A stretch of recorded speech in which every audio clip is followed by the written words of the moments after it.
Thank you for sitting through this with me. I will be back to do more Duolingo in a few weeks after I come back from Comic-Con in San Diego, which is going to start on Thursday officially, the 21st, but I get there on Wednesday the 20th for preview night, even though I don't have preview night, but I will bum around town and see what's happening. So we have a change of plans because we are not going to be playing Valheim with my turtle baby daddy. He might have run away. Yeah. He is not feeling well today, so we're going to pass on Valheiming with him. So I am going to switch to, I need to pick my programming for Saturday.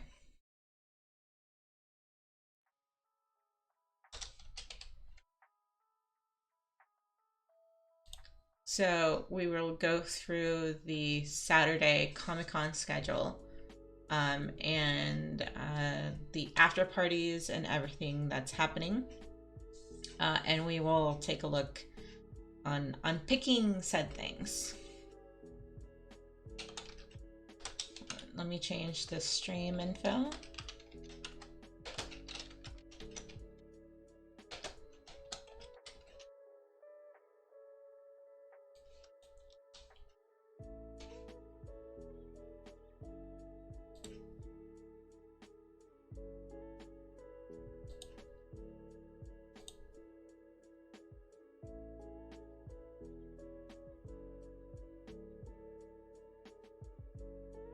All right, let me...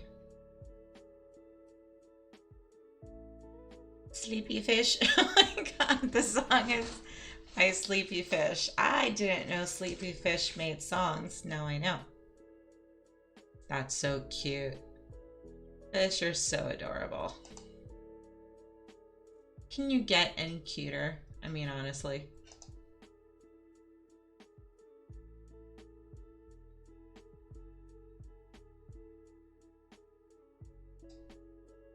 Maybe. Mm-hmm.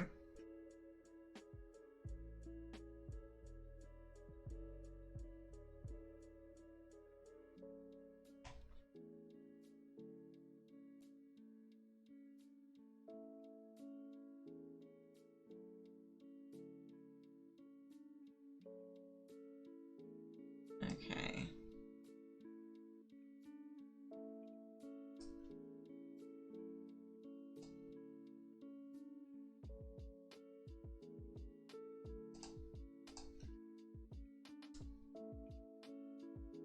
Yeah.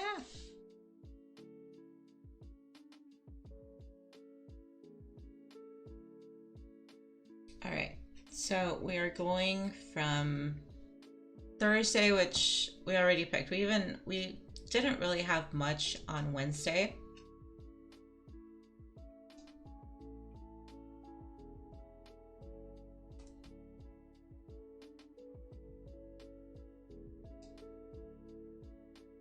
There's an event at the local library in San Diego. I did my Thursday schedule. So there's a lot happening. I'll go through it briefly with you just so you can see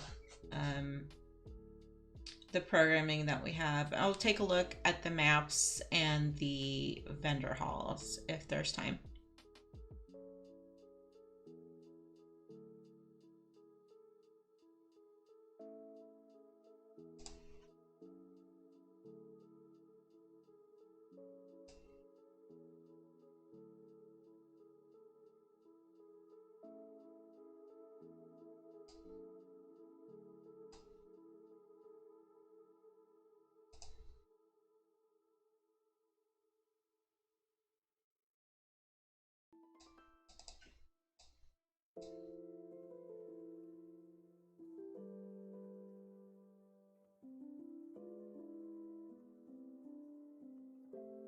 building worlds with Lego, I think Becca would like something like this. The art of world building the Lego way, with writers, artists, and builders as they co-create unique characters, settings, and storylines in an original story world, all from scratch using the Lego World Builder platform.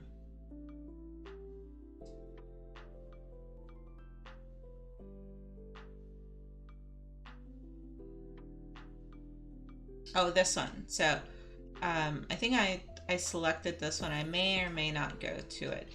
So everybody makes their schedule. I'm not happy that they switched the schedule function for this, because I could just click mark things and it would add it to my schedule. But now I'm like manually copying and pasting in a Word doc. Or you could add it to your Google Calendar. But I have so many things on there, I'm not going to be looking at it and on my phone just popping up all the things. But mostly I make a list because I like to, even if I don't get to the panel, a lot of these make it online, minus the footage and the teaser trailers and the sizzle reels and all the exclusive stuff you only get to see at the panel. And a lot of people gripe and moan about not getting to see it, but honestly, a lot of those trailers make it online probably by the end of the day, or they get released eventually, so it's fine if I don't get to see them. I'll see them, later. So anything I don't get to see when I come home, I'm just gonna get on YouTube and find the panels and watch them anyway. So I think I did earmark this one.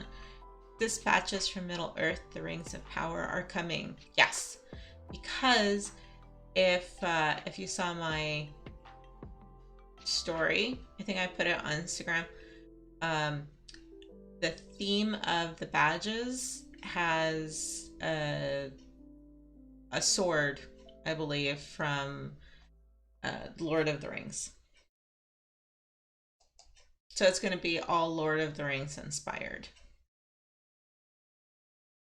Very early in the morning, very appropriate. Lord of the Rings is expanding with new TV, film, and game projects. The OneRing.net, if you don't know who they are, these are the hardcore Tolkien fans. They organize everything having to do with Lord of the Rings. The largest Tolkien community discovers all the new details from Rohan, the horse people, Numenor, just the line of Numenor, and Gollum's cave, where he was hiding after having found the Ring of Power for so long, until Bilbo came along and took the ring from him. From the 20th anniversary celebrations of Peter Jackson's Lord of the Rings to the hugely budgeted Rings of Power, see the latest images, news, rumors, and artwork about Middle-earth. Panelists include Kelly Rice, co-author of Middle-earth from Script to Screen, Clifford Broadway, producer of Ringers. I've never seen that, but that sounds interesting. I wonder if that's like the Star Trek Trekkers and Trekkies movies.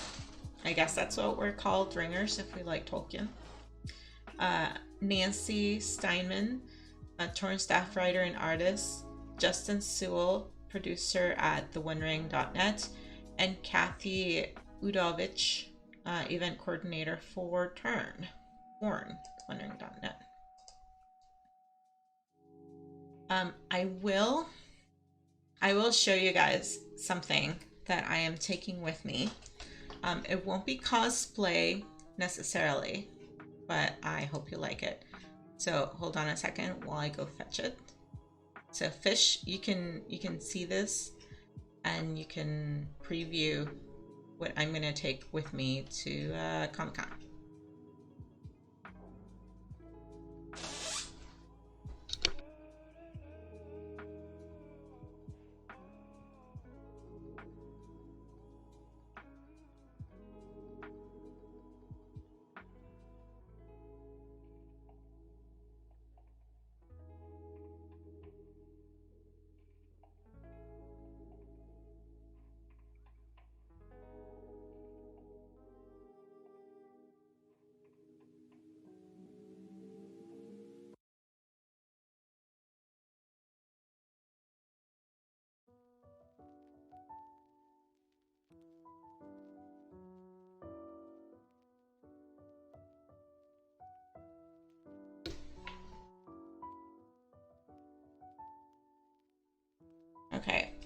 So I bought this probably when the original Lord of the Rings movies were coming out. I am such a nerd, so I don't get to wear these much because jean jackets have kind of fallen out of fashion, but sometimes I have a need for a jean jacket, and this is the one I got. See if it comes across properly. It has a leaf from the elves, if you remember. The hobbits got the leaf pendants on there. There's nothing on the other pocket, but the back has elven writing. There you go. Or I'm sorry, it's the language of Mordor in Elvish, right? Which is, you know, what's around the ring, which is one ring to rule them all. I'm sorry, I don't remember the phrasing exactly right now, but I will be taking this jacket with me, and I am treating my squad, my Comic-Con squad. I got them Lord of the Rings lanyards, so it has the same script on the lanyard, and I got us all rings of power, so everybody in my squad will have a ring, either as a pendant, necklace pendant, or as an actual ring that they can wear, because I'm very happy and very excited after not going to Comic-Con for the last few years to finally be returning, and for the theme and the instance of coming back to be the new Lord of the Rings series. So it's a good reason to be excited. Oh, and it's almost time for our battle. So let's switch to it before I continue.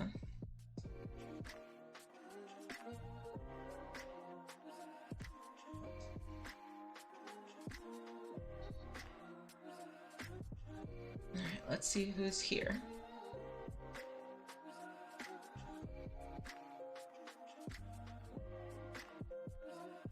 Oh, Barbeast, nice. And Balloon Buster.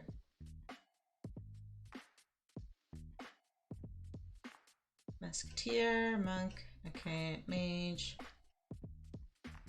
I think we're also varied, and the monsters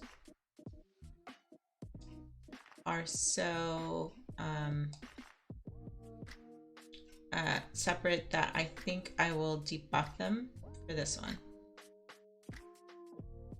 So I'll debuff the closest allies, and I think we can cross this. We might take some damage. What's that, like cactus or something? Not sure.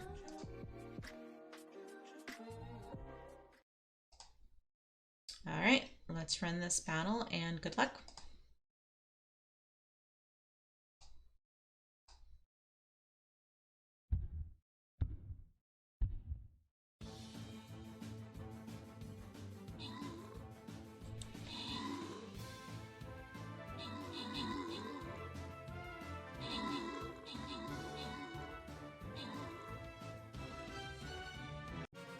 And that was a fast battle and victory. Yay us.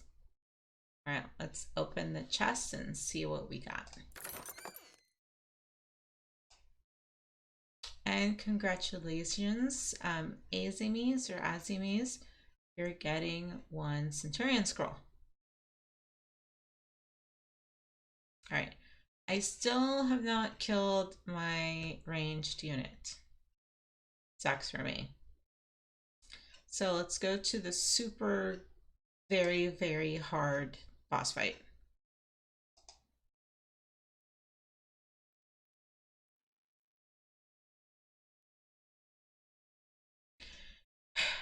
Is it just me, or am I not seeing the boss? Is it just these dudes, or are they going to appear over time? Okay, armored, so we want some melee units. Well, Challenger has not appeared, at least not that I can see, unless I'm missing it. Oh, over here. Oh yeah, these guys. Oh, I hate these Morbies. The evil Morbies. They are tough AF to beat. Okay. So we want archers and armored. Okay, we will stick to what we usually do. I'm gonna put down my... Did I say these were ranged? No, they're melee. And alright, okay, so I can't do my cyber doll. So I will do my artillery because it's a boss fight.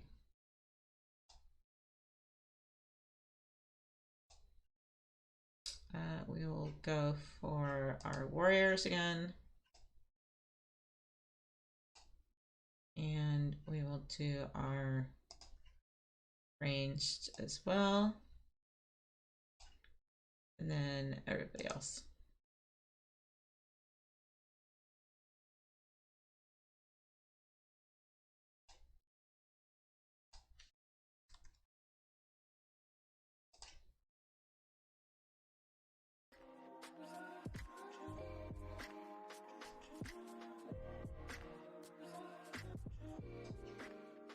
All right, back to our regularly scheduled programming. Because I can say that and it's true.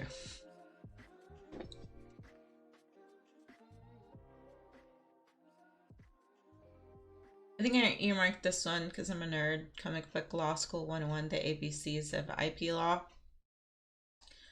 I don't need to get my MCLE credits, but I still want to listen to the specifics of this, which is, you know, for any IP. It doesn't have to be comic books. It doesn't have to be like techie stuff here in Silicon Valley.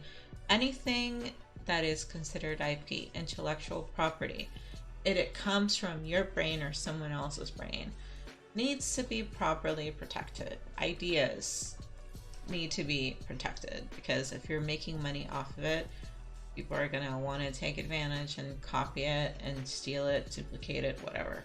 So make sure you trademark your work, copyright, maintain active copyrights.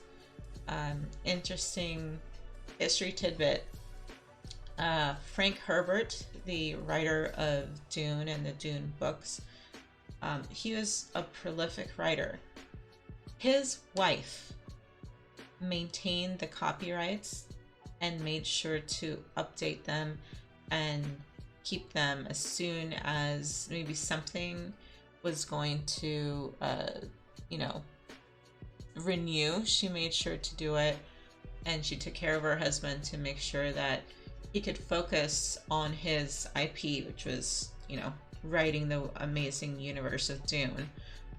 And she kept the business side of it working. So there you go. Teamwork.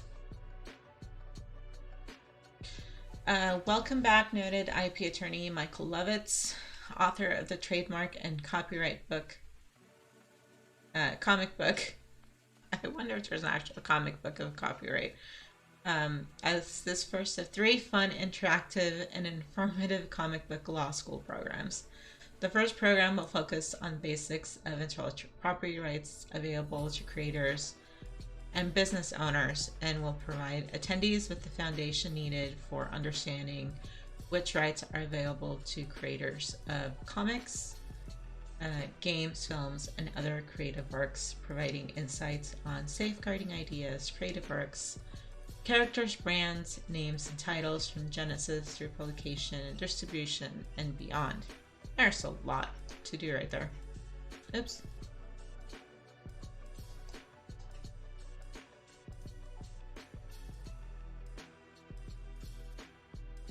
Attendees are invited to participate in the discussion about the rights provided under U.S. copyright and trademark laws.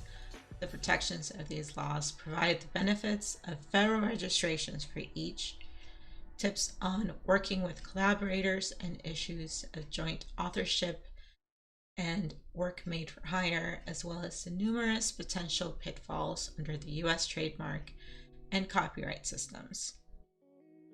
Please note, and this is the important part for active attorneys who want to go to something fun and still get legitimate credit for it. The Comic Book Law School seminars are designed to provide relevant information and insights to practicing attorneys, as well as practical tips to creators and other professionals who may wish to attend. This program is approved for 1.5 credits of California MCLE, and that is continuing legal education for those that need to maintain it. So every 2 years, attorneys need to renew their license, and in order to renew their license, you have requirements of continuing to expand your horizons, your knowledge base, maintain current and updated information, especially in your field, as well as relevant risk management and professional responsibility, which, you know, was my forte in law school, which is probably why I'm on the administrative side of that now. So you can go to more extension courses for your industry, but sometimes, hey, you're also a nerd who wants to go to Comic-Con and, you know, listen to IP for, is it an hour of time? No, it's an hour and a half. Yeah. That's why it's 1.5 credits. So 1 credit for every hour of continuing education. And it also applies to paralegals, I believe, that need to get certified.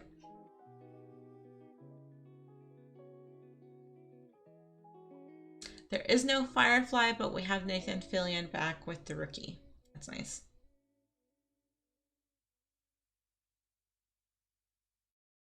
There's so much cosplay going on. I already have 3 days of cosplay planned. Thursday is going to be Star Trek Shatner Day. So I will be dressing up as Star Trek TOS, the original series, Lieutenant Commander Uhura. So I got my red dress on. I have like gold hoop earrings. I bought my bouffant wig because I can't get my hair to do that. And today I found another accessory that I will take with me. I found my second tribble that actually works. It has a battery in it and it purrs if you touch it. It's like motion sensitive. So I think it will be a big hit.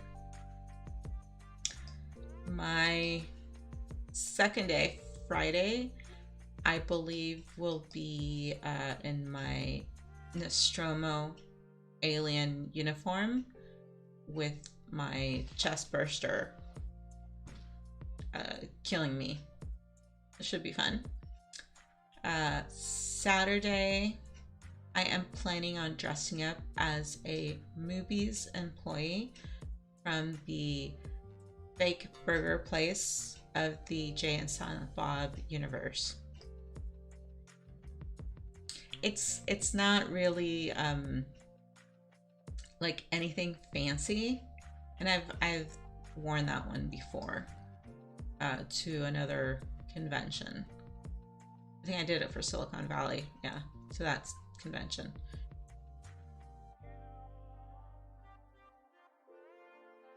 And Sunday, I don't have any plans to dress up. I might just go, you know, like a normie in a cool t-shirt. We'll see what's going on. I'm just not crafty, so I don't have time to work on costumes that much. So whatever is comfortable and easy, that is what I will do. Oh, this one. So I've said this before. I don't know if I've said it on stream, but I said it to friends and family. If I ever leave the legal field, I will not go to another firm. I will go into the entertainment industry because I have quite a number of connections and friends in the field now. And it's very exciting to think of being an extra in TV and movies, which is something I was thinking about doing right before COVID struck. And then, of course, the entertainment industry dried up like that. So I couldn't quite make the jump as much as I wish I could have at that time. And we had like 4 movie and TV projects getting filmed in the San Francisco Bay Area at the time, which sucks because it would have been so cool if I'd been able to do it. And one of those fields actually, as kind of like a side gig to it, was voice acting. And during the first Comic-Con at home, they had a panel with a number of voice over actors and voice actors talking about, what they do at home and how they actually are able to still do something like this without having to go into the studio and be around other people, which, we couldn't do the last 2 years necessarily. And of note, like D. Bradley Baker, who is a very prolific voice actor. You know him from like American Dad. I think he's the one that voices Klaus and a number of other people. I think from Family Guy too, he might do one of the guys on there. But if you've heard his voice, he does Bender. That's right, he does Bender on Futurama. So he's like telling people, do this, do that, and they had other voice actors on there discussing like how they did it at home. Like if you had to record something, go into their closet and close the door, and as long as you have good sound equipment to record on your computer, it's not different than most professional streamers, and gamers on Twitch and other platforms. They have to have good equipment. There was one voice actress that I remember. She had like a corner in her living room, and you don't have like the noise absorption panels that you would put like in a recording studio, like you put on the back of a wall. She had a curtain that had noise absorption. So she hung the rails on her ceiling like you would like a shower curtain. And when she was ready to like start her recording, she just pulled the curtain and cocooned herself in there, so that basically she literally made a cone of silence in her living room. And she was able to like turn on lights, turn on her computer, turn on her mic, and start recording everything. And it was amazing that you could do that kind of thing at home. I don't have the luxury or the equipment of that kind of environment, but if I did, that would be cool. Like I could have my one room be like my office, gaming, recording, everything. But now that we're not at home, they're finally having an in-person how to break into voice acting. So let's read the blurb. From animation to video games, voice actors breathe life into our favorite characters. Veteran casting director Julia Blanco Schiffling, author of course I'm reading that like German because hello. Art of business of acting for video games, along with animation casting, voice director Ashley Nguyen DeWitt. The Crystal Gems say be anti-racist. And veteran voice actors Courtney Taylor from Mass Effect and Fallout 4. That's the other recording, not just animation, but video game acting. And Sissy Jones, the Owl House Firewatch, will provide first-hand knowledge, practical tips, and advice on how to land your first role as voice actor and what you can realistically expect on your career journey. Yeah, that seems like a very interesting career choice.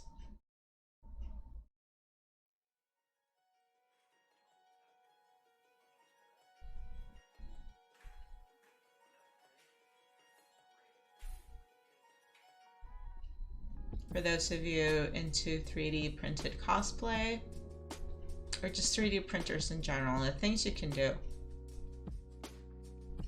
Oh, this one I'm interested in. I don't know if I'll get to make it. Conversation with best-selling creator Scotty Young. Okay, so at the last LA Comic-Con, I missed Scotty because I was working the booth for my entertainment company, Legion M, and his autograph window started like right in the middle of while I was working. I couldn't leave right away, and by the time I got free, so I went around, I'm like, oh no, he's not there yet. When I got a break at lunch, I went by his booth and he wasn't there. But the line for him was hundreds of people long in front of his table. So I went back to work and I'm like, I'm so hoping that by the time I finish, you know, the line will have died down. But apparently he took longer than I took to finish working. And as I ran back to his table, he'd just written on the paper, had to go, or, you know, thanks for coming by, Scotty Young. So I was so sad. I have a few comic books where he is the artist, most notably the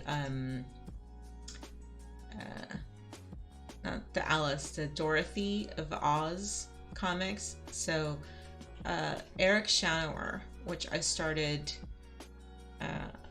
reading because he did the Bronze Age, and a lot of it kind of comes from the Iliad and the Odyssey. So far it's mostly the Iliad.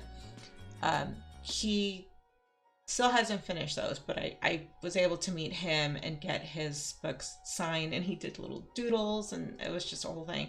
He also has another series where he's doing the Book of Oz books and graphic novel, and Scotty Young is his artist. In fact, let me look up Scotty Young for you guys so you can see his work.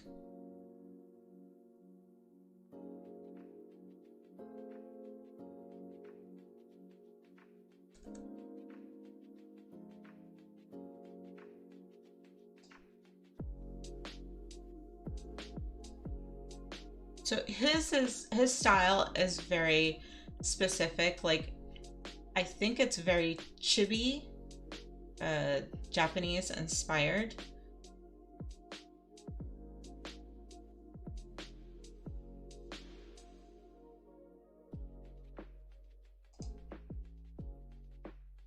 Not so much this one.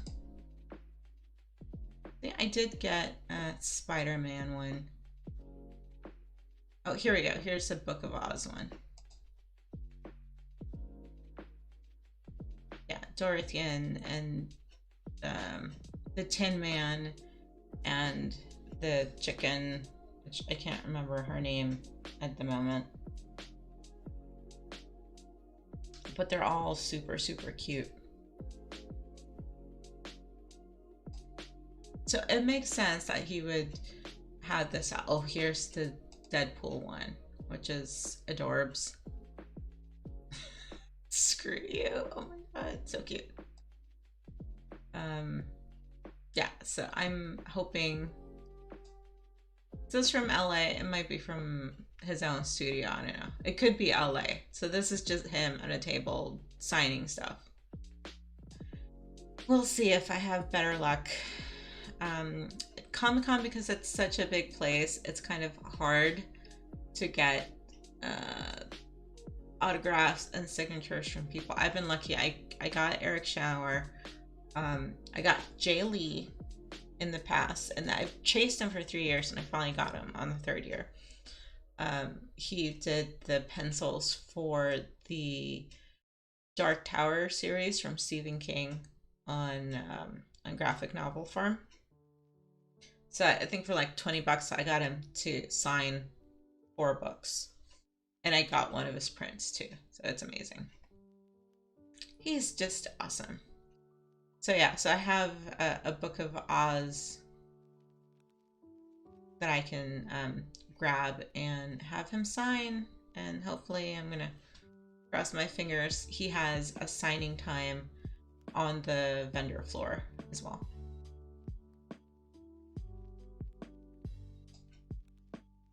So get to know Scotty Young as he takes a deep dive into his creative process, inspiration, and seamless transition back and forth between artist, cover artist, and writer. So he's doing his own stories, which is cool.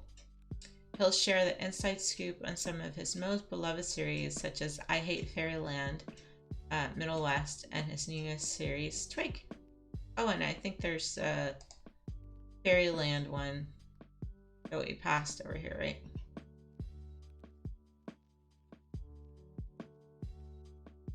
This one, I Hate Fairyland. Which to me looks like an Alice in Wonderland kind of take. You know, there's a mushroom and the axe. To me, that kind of recalls the Queen of Hearts, off with her head, chop them. Oh my goodness! Hello, Vexies! I'm sorry that you're so jelly. I would take you with me if you would fit in my suitcase and bring you to Comic-Con. I would. You would enjoy it so much. How are you? Good morning.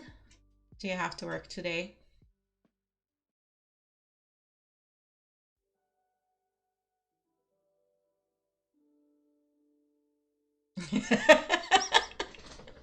Why are you yelling? Don't be jelly. Don't be jelly and don't be gelling. I will share everything with you.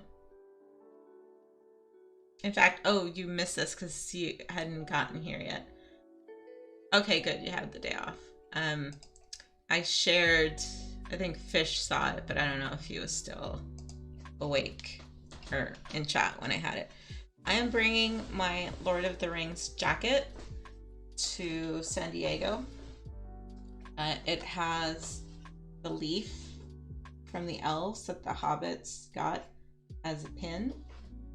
And I have the back has the Elvish writing, the language of Mordor in Elven writing for the rings.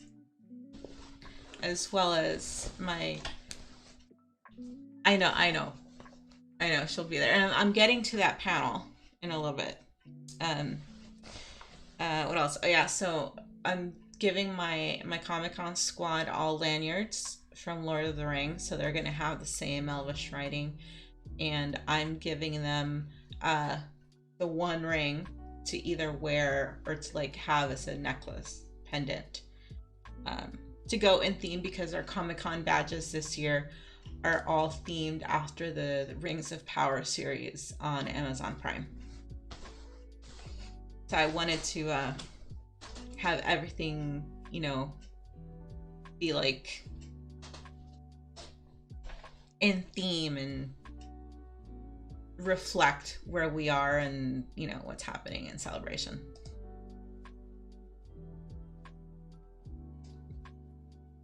Shoot, every time I mess with my ears are shaped weird. I can't keep earbuds in, they don't fit. Yeah, I'll show it. I'm getting to, I think the Friday panel is the Marvel panel. So I'm getting to it. I'm just going through a list of the ones that I already picked from. Right now we're on Thursday. Okay, Conan the Barbarian 90th anniversary is one that I earmarked. I may not make it, but I will definitely try and watch the panel. Oh, it's on Saturday. Well, the Saturday schedule came out. So that's the one I was going to do today.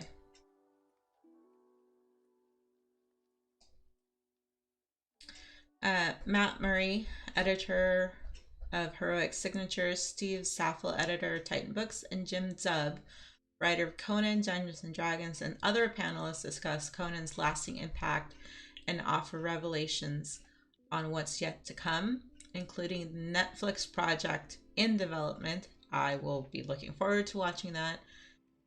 A new era for the comics, and I saw the comics last year, and Conan, Blood of the Serpent, by New York Times bestselling author S.M. Sterling. Full disclosure, I am a fan of the original Arnold Schwarzenegger Conan movies, and as much as I love Jason Momoa, I was not a fan of his Conan. I'm sorry.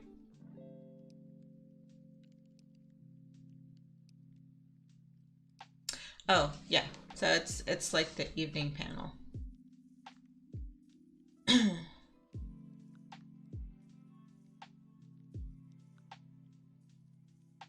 And just so you know, you can go to the Comic-Con website.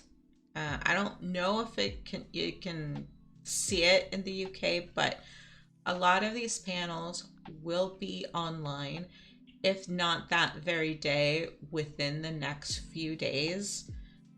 So I say this to everybody, even if you don't make it to all these panels, if you're in Comic-Con, or if you're just wanting to go because you've always wanted to go, still make your own schedule and try and find these panels later when they get set up on YouTube, because you can watch them. The only thing you won't see on the panels is the exclusive footage behind the screen, teaser trailers, sizzle reels, whatever. But don't be mad if you can't see that, because those trailers and all those footages eventually make it, if not that day, within the next few days, online. So you will see it anyway, just not that very moment. Jack Kirby, I earmarked this one as well. I'm a fan of Kirby because I'm a fan of the Eternals, which is why I'm also thrilled, and Miss Marvel over here, since you know phase 4 of Marvel, we're finally getting Eternals, and I saw the movie, but I'm a fan of the original. I'm a Hirinos. Yes, hello. I'm a fan of the original Kirby Immortals, as well as the Neil Gaiman series of Immortal comics that came out recently. So Kirby, from the Star Wars to the MCU, Jack Kirby is everywhere. His inspiration is seen in blockbuster movies, television, and comics here in the States and globally. Tracy Kirby, his granddaughter, Hoppy Hope Jack Kirby Museum, Mike Cicchini, Den of Geek, those guys, and the Kirby Museum are joined by the screenwriter Ashley Miller from Thor, X-Men First Class to celebrate Kirby's influence in Hollywood and beyond throughout the decades. They'll share a pre-recorded message about Jack Kirby from Star Wars and Star Wars legend Mark Hamill, and other surprises. Yeah, and Jelly. I know, I told her I would sneak her in my suitcase if she wants to come. We have badges for all 4 days, so we'll be there Thursday, Friday, Saturday, Sunday. We don't have badges for Wednesday preview night, but honestly, the only thing you would see on preview night is the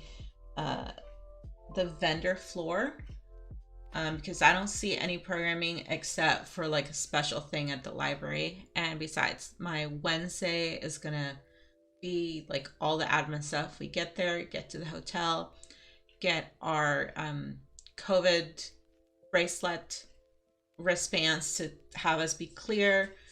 We're gonna go down to the convention floor to see if we can maybe sneak in and get our bags ahead of time.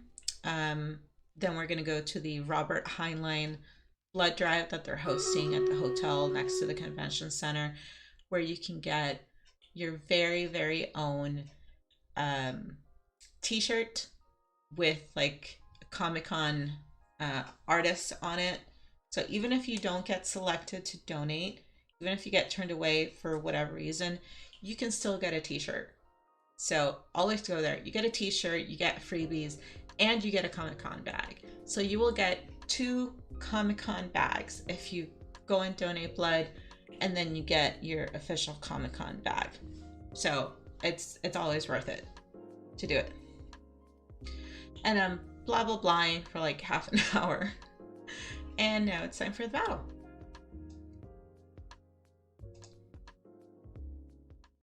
All right.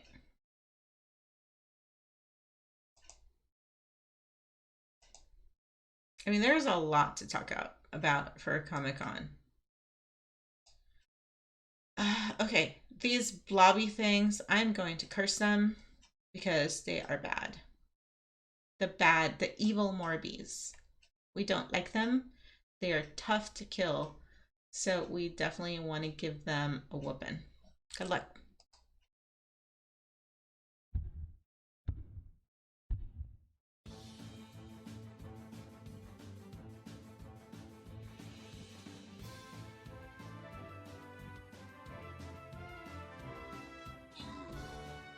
Oh, look at that rogue. He's gonna... Oh, they got the rogue. Oh, no.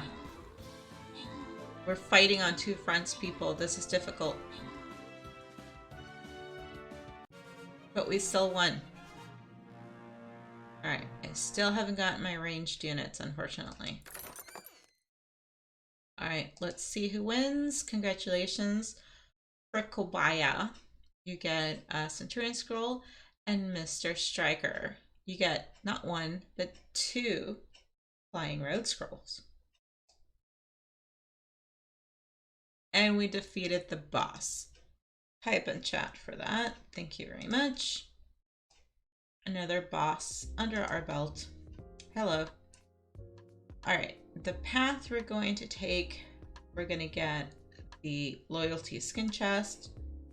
Unfortunately, the token chest is on another line and it won't meet up again with this, so we're just going to go top line up here.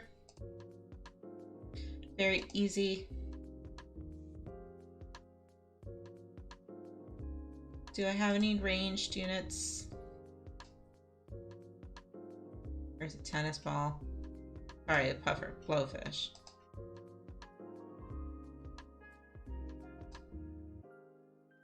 What's the other one?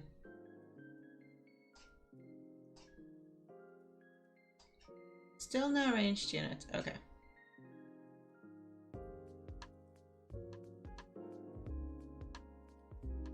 Alright. My Oreo cookie shake will be in the front line. Let's get some more warriors. And some range class. And a free-for-all frenzy, frenzy, frenzy. Okay, let me catch up on chat. Yes, a free t-shirt salure. And I am not happy about that, and my squad buddy is also not happy because it is a very unfair rule. I mean, they have the exception if you have not been active for like 3 months, you can donate. It is stupid, it is outdated, it is prejudice, and just in general, it's stupid and it needs to be changed because, you know, it makes absolutely no sense. So I hope they do someday. But like I've told my friend I'll get him a t-shirt. He won't take it from me just because of his stance on the donation policy, which I totally understand.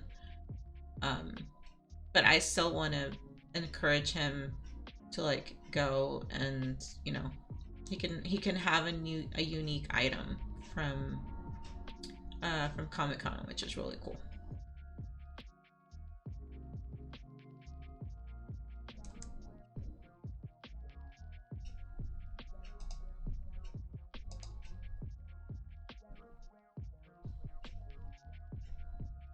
Yes, that is very true. It does not discriminate sexual orientation. Yeah, who cares about science, right? Kappa.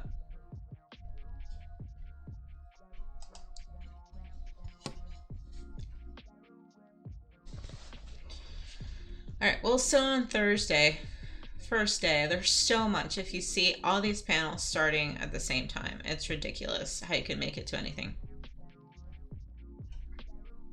I got 20, I got 20 minutes left of my stream, so I don't know if we'll be able to Phasmo. Maybe in the morning after I wake up. If you still want to play, I'll play offline. Or maybe Bexy's. Bexy's can play with you.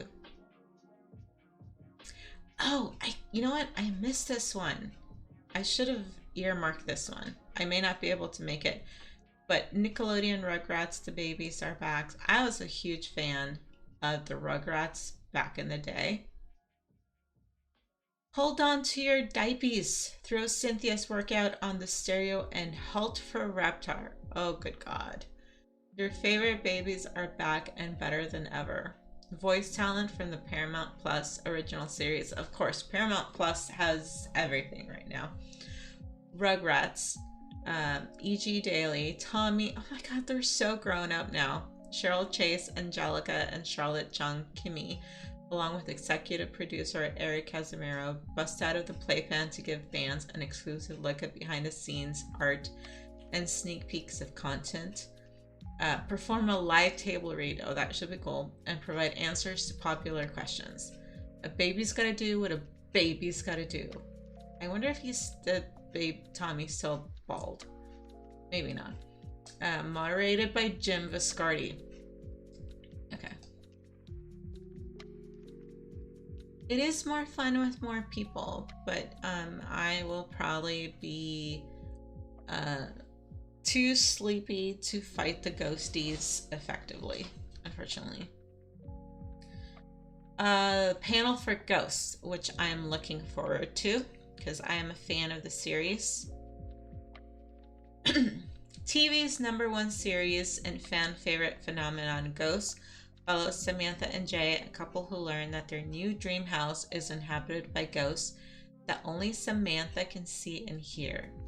Series stars Rose McIver, Utkarsh Ambudkar, Brandon Scott Jones, Richie Moriarty, Daniel Pinnock, Asher Godram, Roman Zaragoza, Sheila Carrasco, Rebecca Osaki, and Devin Chandler Long join executive producers Joe Port and Joe Wiseman for a spirited panel conversation and a look at never-before-seen footage.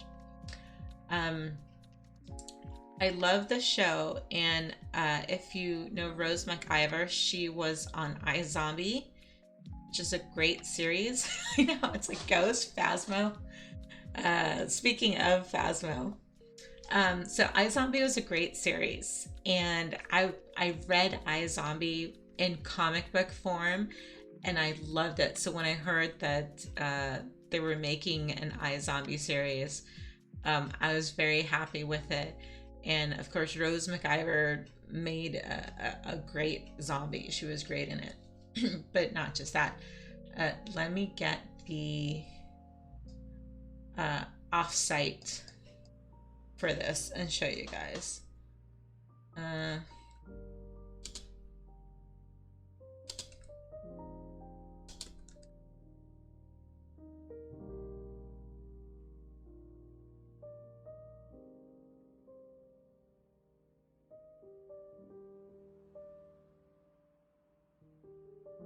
So besides everything that is happening in the convention center,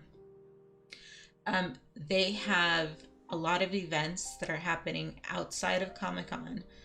And for some of those, you don't need a badge. So even if you're not one of the 90,000 people lucky enough to get a badge, you can still come to Comic-Con and hang out and see all these events happening, um, because you might not even need a badge for it.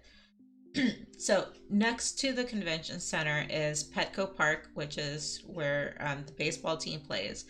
And in the parking lot, they usually have an interactive zone with a bunch of different experiences. This year, they're going to have a ghosts offsite experience, which should be so cool. Hold on. It's called the Pinecone Trooper Pete's Friend Zone. So if you watch the show, Pete is the ghost who was like a Cub Scout or Pinecone Troopers, which is like the Boy Scout equivalent. And on the mansion where the show takes place, on the grounds of the mansion, they were having an archery session, and one of the young girls who was shooting accidentally pierced him through the neck with an arrow. So he died on the grounds, and he's walking around with an arrow through the neck. So at this offsite, because we do, I did mention that you can go to these events even without it. I'm not sure if they're going to check outside for COVID bracelets, but if they do, there's a number of stations where you can show your vaccine card and get a wristband and walk around, and just they'll let you in without it, with it, so that they don't have to keep carding you. You just show them your wristband. So I have to do that as soon as I get to the hotel, and there's a check-in zone for that at my hotel, which is extremely convenient. It's okay if I'm sleepy. You'll enjoy my screams more. Yeah, I'm falling asleep, and all of a sudden I get sexy breath in my ear, and it's like an Oni trying to own my booty. No, thank you. So, at the Pete's Friend Zone, they will have an archery station. Now, last convention for Comic-Con,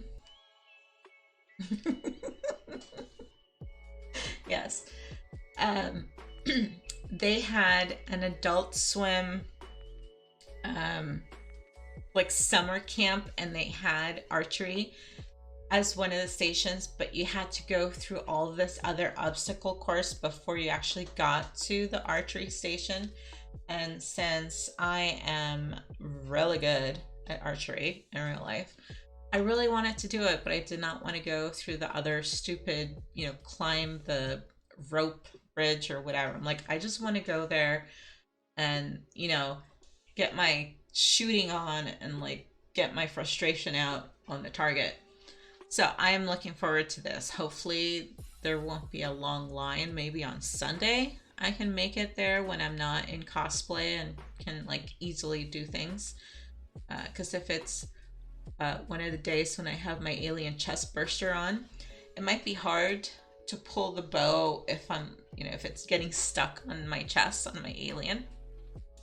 So on that day, I hope I can do it. So the Pete's Friend Zone is part of CBS's Summer of Ghost immersive marketing campaign honoring the recently departed, oh my gosh, that's so cute, the recently departed first season and its upcoming sophomore season. This fall, Ghosts will be treating attendees to a Pinecone Trooper Pete's Friend Zone, which will have a campsite feel in honor of Scout leader Ghost Pete, whose archery accident left him with an arrow through his neck for eternity until he finds peace and reconciles with anything that is holding him back on Earth. And in the terms of the show, he gets sucked off and up to, heaven and the beyond. Where's Odin? I'm using so many naughty things. Hey, it's not a spoiler. That's what happened, and they've had it on the show. If you watch the first season, They have had, I think, 2 ghosts, not of the main character, but 2 ghosts in the movie, uh, in the TV show, reach inner peace and moved on, and then 1 very naughty ghost go down to the even naughtier place because he did not learn anything. Okay, I'm not saying names, so you have that to look forward to, and if you're anything like me, you will forget everything I told you. Fans will be able to stop by from Thursday to Sunday at the Interactive Zone at Petco Park, where they'll be treated to a scare-free archery activation. Nice. These Woodstone Mansion lawn will be a place attendees can connect with ghosts and the other side through psychic mediums and programming that will give attendees insight into their past, present, and future lives. It will be complete with A-frame inspired tents for shade. Oh, thank God. Because I am the old lady who carries an umbrella, and I will. Because it's very sunny in San Diego in July. For shade, activation stations, and campsite snacks. Hello, Mr. Frodo. Welcome. Guten Morgen. How lovely to see you. Hold on. Can I do the thing? Thank you for dropping your lurk.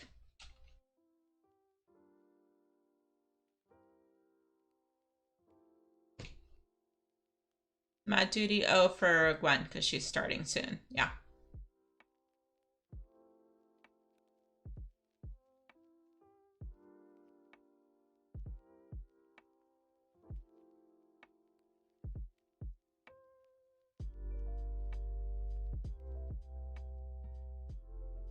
I'm so sorry, Talor. I tried to change the ads, but they changed the stupid thing, and I changed it down, so I'll fix them. Because they said, you know, you can do this, do that, and I tried to bring it down, but it's still giving people a lot of ads, which is not fun, and I don't want you to have to do that. So I will try and lessen the amount of ads as much as possible.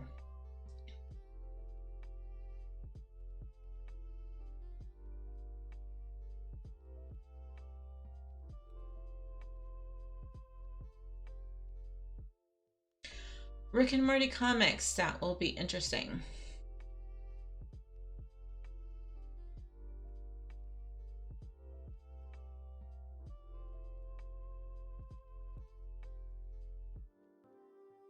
Ooh, the Roddenberry panel. That should be good, since it's all Thursday is all Star Trek themed with William Shatner there.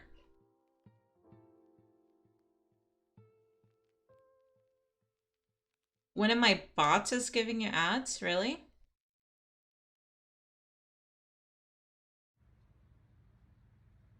Well, that's not good. I wonder if it's the stream elements thing.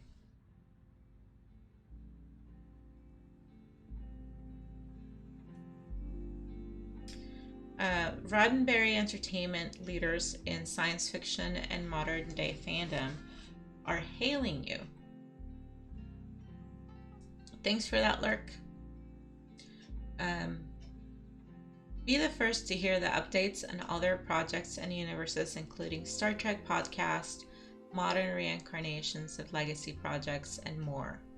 Moderator Claire Kramer from Buffy and Bring It On, okay, will beam me up to the most exciting panel this side of the Delta Quadrant, with executive producers Rod Roddenberry and Trevor Roth, Star Trek Strange New Worlds. I know that one's the one from Paramount Plus. Discovery, Picard, which I still haven't seen. I've seen like the first 2 episodes. That's it. Or first 2 episodes.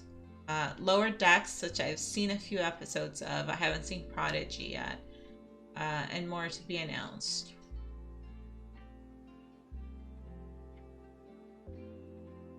Okay, I'm so sorry, no Phasmo, but thank you for lurking. Oh, and speaking of Star Trek, there are more offsites on throughout the rest. So this one is also at Petco Park, which I found hilarious. Star Trek Wrath of Pecan Cool House ice cream truck. So they usually have a Hello Kitty dessert truck van that like runs around not just through Comic-Con, like throughout the different areas. Like you can follow the same as the Wienermobile or the Batmobile. You can track where the Hello Kitty van is going to be to get treats from Hello Kitty. So this time, instead of the Hello Kitty van, they're going to have the Star Trek Wrath of Khan Cool House ice cream truck, which should be really funny and really cute. So at the same place where they have the activation for Ghost, they're going to have this. This year marks the 40th anniversary of Star Trek II The Wrath of Khan, which is a solid sequel. And I went back and watched the original series episodes with Khan and Ricardo Montalban. And the augments, the superhumans created during the end of, I want to say, the 21st century. And because they were all being used by the superpowers of Earth, they all decided to just take off and leave on their own. Because superhumans would definitely rule and take over regular humans. Which to me kind of, I wonder if Orson Scott Card might have been inspired with that premise when he wrote Ender's Game, because these are super intelligent children, like Wunderkind, that after they finish, fighting the Formics, every single one of those kids gets taken over internationally, as like they're not allowed to leave their own country because they want to be kept as like a major mastermind plotting war. And the few that are able to escape, they never come back to Earth, including Ender, and they just go off to different planets.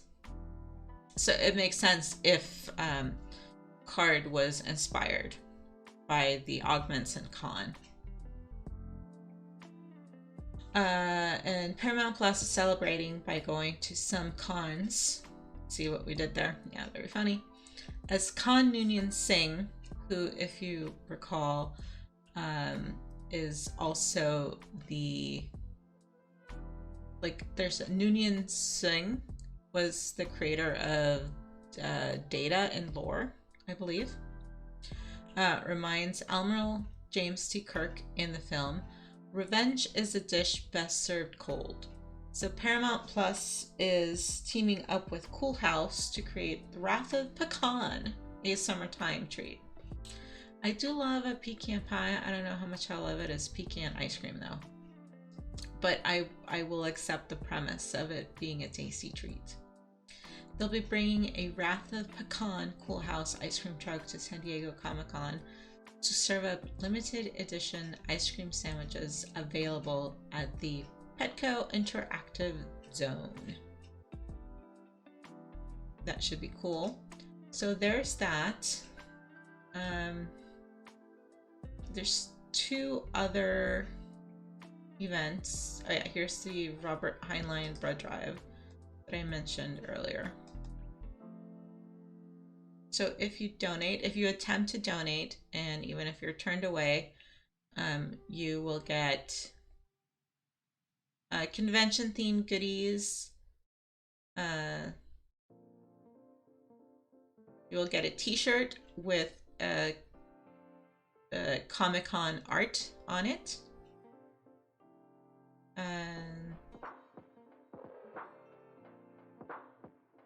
In 2021, I saw the use of the cubes of the sighting and the blood drive, which had a chance to receive larger gifts. Oh, I didn't get that. I think I must have missed out on that because all I got was the t-shirts, some freebies, and a free Comic-Con shirt. Free Comic-Con bag. So there are two other, here we go. So my entertainment company, Legion M, is hosting a number of events on Thursday with William Shatner exclusively. So at the Theater Box, I believe it's called. Yeah. We are doing a handprint ceremony with him. We are doing two autograph and photo op sessions in the morning and the evening. And then in the evening, we're also hosting an after party with William Shatner, and he will be playing. He is a musician. He will be playing in the party, and then some people who get a VIP meet and greet package will also get a chance to say hello to him. I have secured my ticket for myself and my squad, so we will be going to the party. And I am also going to do an autograph and photo op session with him that day. And later on, because I haven't finished through the schedule, there will also be a panel for him that day. And which I believe Kevin Smith is hosting the panel on Shatner, because my company again is doing a documentary on Bill Shatner, and it will be done by Alexandra O'Philippe, who did our documentary for Memory: The Origins of Alien. So that will be really cool. So the other event that's happening, Star Trek theme, there is a 10 forward at Comic-Con. So it is kind of pricey. It is $60, and you get cocktails and food, get a chance to do pictures. I'm sure if you up your price to like a VIP, you get special seating. But to me, it seems kind of pricey because this feels like the Star Wars Cantina at Disneyland, where there was a huge line when I went with my friend to Disneyland when it had just opened the Star Wars area. There's a huge line to get in, and there's people at the door like counting heads. How many people go out, then that's how many people go in. There's there's no place to sit. You just have like the standing tables, which I'm not a fan of. You have overpriced themed cocktails, maybe like little bites or something. To me, that's probably not worth it. Like $60 for one person. And it's probably going to be crowded because they want to keep the numbers of people, as many people as possible, coming in and spending money. But still, if you like Star Trek and you want the 10 forward experience, Paramount Plus is bringing it because they have all the Star Trek series going on right now. You'll be able to step foot into this immersive experience to experience Starfleet's favorite watering hole for themselves. The event will give attendees a chance to experience tasty food, intergalactic drinks, photo ops, and interactive activations. There will also be exclusive merch available at the official 10 Forward Canteen store, featuring exclusive Star Trek merchandise and some new custom products never sold before. Tickets are $60 for general admission, which includes admission to cocktails, food, and access to the store and photo ops. So access to things that you still have to pay more for. There we go. $125 for a VIP chef's table, which includes everything from general admission, plus entry to reserved seating, elevated for experienced, read more actual food than nibbles. Before tasting flight, so you get booze, and curated gift bag of swag. So they give you more swag. I don't drink alcohol, so drinking cocktails is not really in my, thing to look forward to. I think that's it for the Star Trek thing. I know there's another party on, I want to say, oh, here we go. The fandom party presented by Paramount.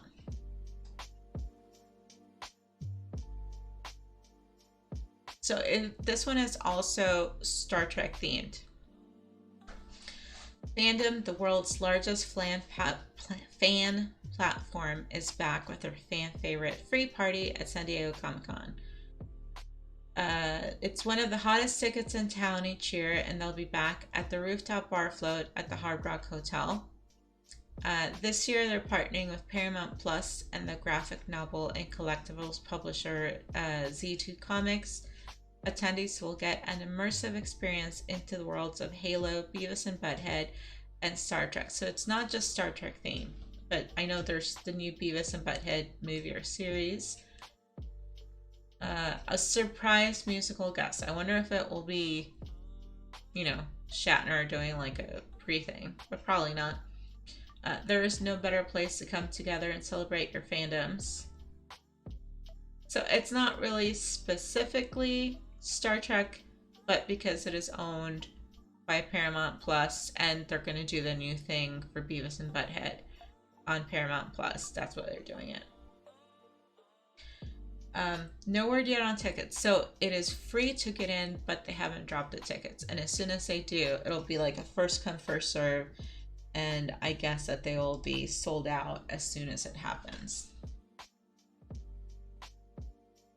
Yeah, I think that's it for the Star Trek stuff happening,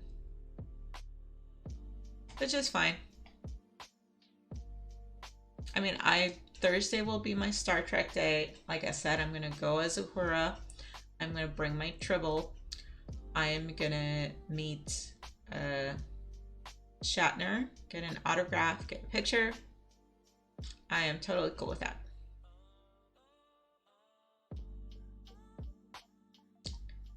Alien expanding a dark and frightening universe. I think we're gonna do, more comics and games and things. An RPG. Oh, it's battle time already. All right. Let's run the battle. I think I'll do one more. I'm just gonna skip to, I don't know if Becca is still here. I will skip to the ones I'm actually picking and not just discussing every single one of them. Okay, there's a lot going on, so I will debuff our closest ones over here. Good luck. Oh, thanks, Poison Heart, for dropping. I'm in your games as well. Most of the time. If I see you on, I try to be on there. Love that Wilhelm scream.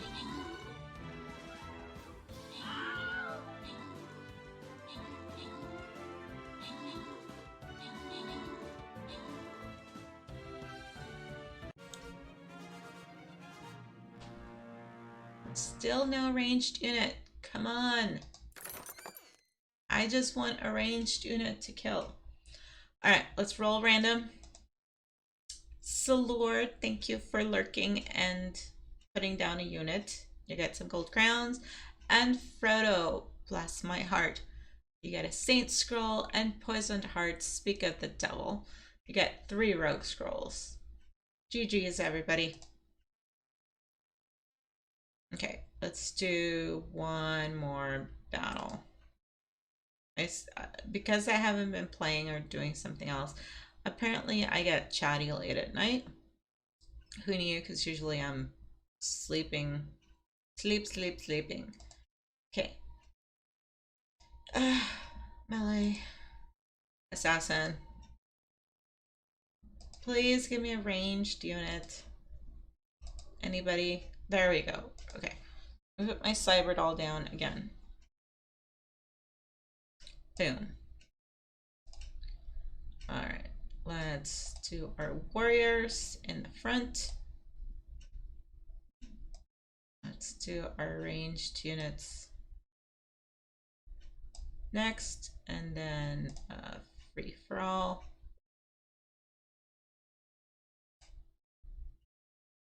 For everybody else underneath. Is there anything else more ranged and armored? Yeah, okay. Actually, let me put some specified musketeer requests here and there.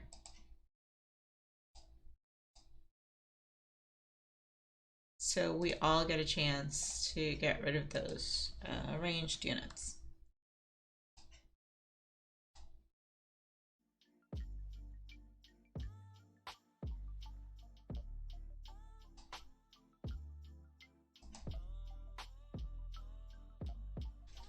Okay.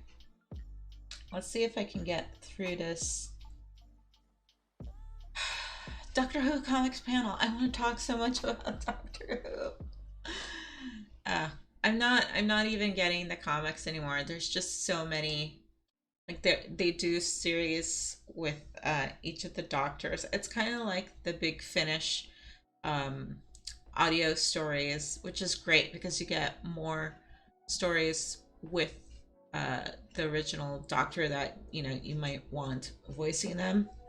Even the older stories, you don't get the originals, but get them themed with that doctor.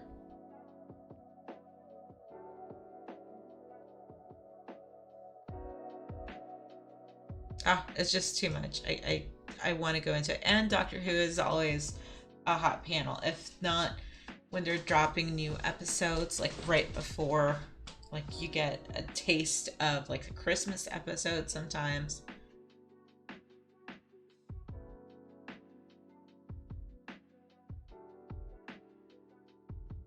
Stanley at 100. Wow. 4 years after his 2018 death, Stanley is popular and as controversial as ever.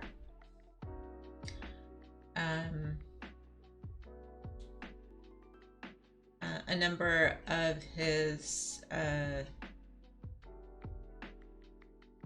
continuing artists discussed the incredible life and career of his and the Marvel's greatest superheroes.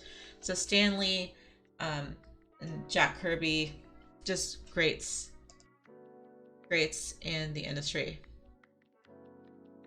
Oh, this is interesting. I didn't mark this panel, but I'll just mention it. Before Comic-Con got to be Comic-Con at the convention center in San Diego, it was the big industry thing. It started at a small hotel. Like, I've gone to the local comic conventions around here, which is really just like a few conventions and ballroom rooms at a hotel. Back when it was, as the OG people say, about the comics, about the stories, about the trading cards, about the little maquettes and figurines, before Comic-Con went Hollywood. So it's very interesting to know, to learn about this. And I missed out, and I need to remind myself to go to the Comic-Con store because on the year that they did the 50th anniversary, I didn't get the pin. I wanted the 50th anniversary pin because it was really cool. It had gold 50 and wings. It had the shirts, but the shirts were sold out. So I'm hoping they might have reprints and I can get them at the store. The San Diego El Cortez Hotel. Come in here, interesting and humorous and amazing stories from people who were there during those magical early years. finalists, Eisner Award administrators, yeah, all the people who were there. Interesting. That will be an interesting one. National Treasure: Edge of History, 120, so it's in a big room. The cast and executive producers share an exclusive behind-the-scenes look at the upcoming Disney Plus original series, National Treasure: Edge of History, which is an expansion of the hit film franchise series.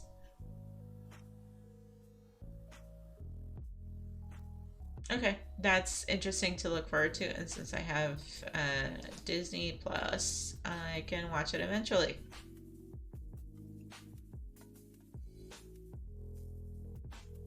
Oh my god, we're still at 2:30 in the afternoon. There's so many things. Vampire Academy on Peacock. I am looking forward to this one, I believe. Showrunners Julie Plec. Julie Plec, if you don't know, is the genius and mastermind behind Vampire Diaries original legacies. She is amazing. Marguerite McIntyre from original legacies. Yeah.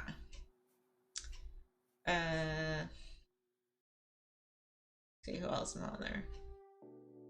They're all going to discuss Peacock's highly anticipated series, Vampire Academy, based on the internationally best-selling book series, a story of friendship, romance, and danger. In a world of privilege and glamour, two young women's friendship transcends their striking different classes as they prepare to complete their education and enter vampire society. One is a powerful royal, the other half-vampire guardian trained to protect against the savage Strigoi, who threaten to tear the society apart.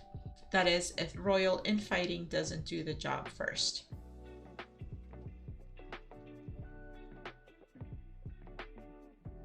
So September, so fall premiere. It's something we have to look forward to.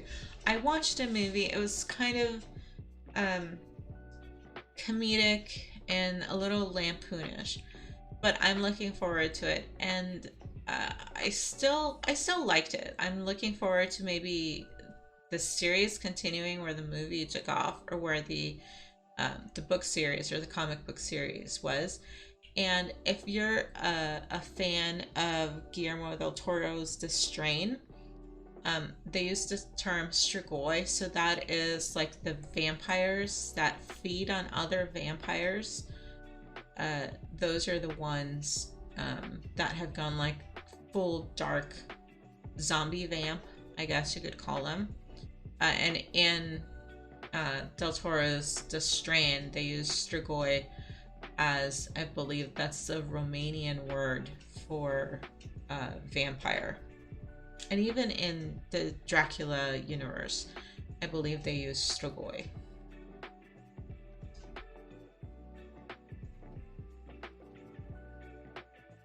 A look back sees a history of the Marvel Universe in 5 objects. I didn't earmark this one, but basically it says there are 5, they've narrowed it down, the specialists, to 5 objects that keep turning up as key items in history over the past years of the Marvel comic universe, and probably featured in the Marvel cinematic universe as well, since they're so prevalent and prominent.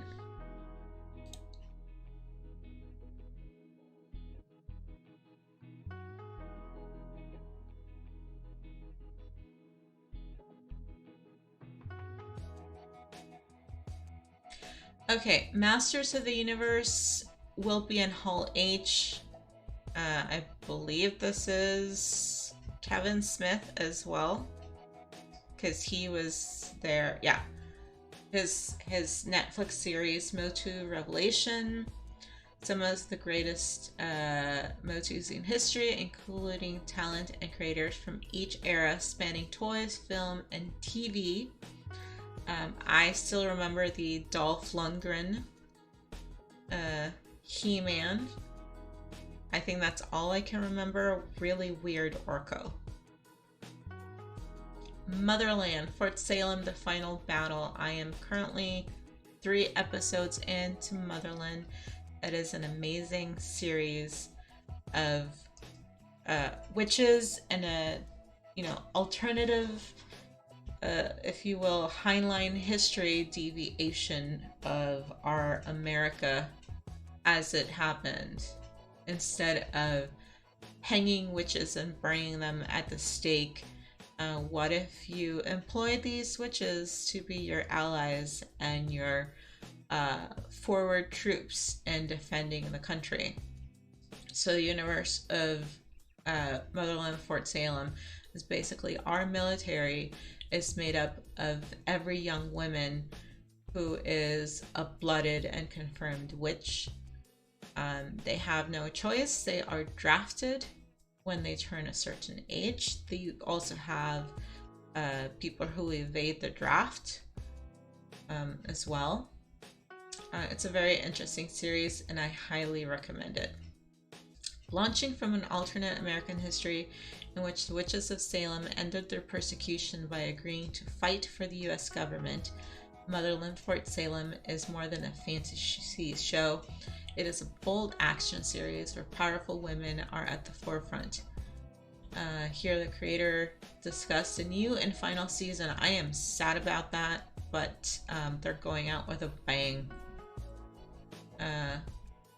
And why witches and magic continue to enthrall us. So yeah, even if I don't make it, I am definitely gonna look for this panel.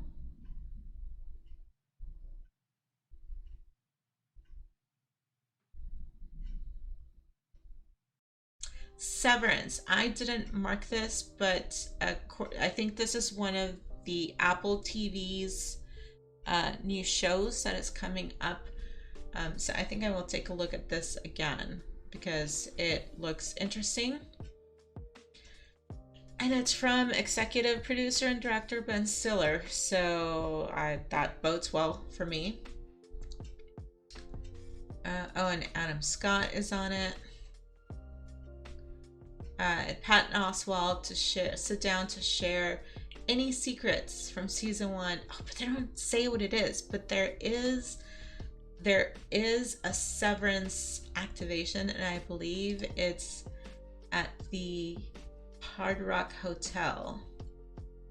Let me see if they mention it. It's like it's another offsite.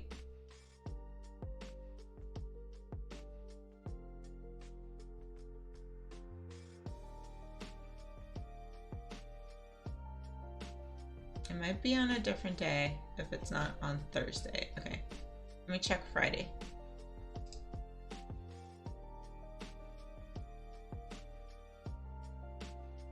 Oh, here we go. Apple TV Severance at the Hard Rock Hotel. So it takes you through the universe. And there's Adam Scott from Parks and Recreation, if you're familiar with him. So I want to say that this is going to be funny. And if it's got Ben Stiller in it, it's got to be funny too. Although Will Ferrell, apparently, I keep seeing his name in the Motherland Fort Salem credits. So even funny men get involved in serious stuff. I mean, look what happened with Jim Carrey doing all his serious movies.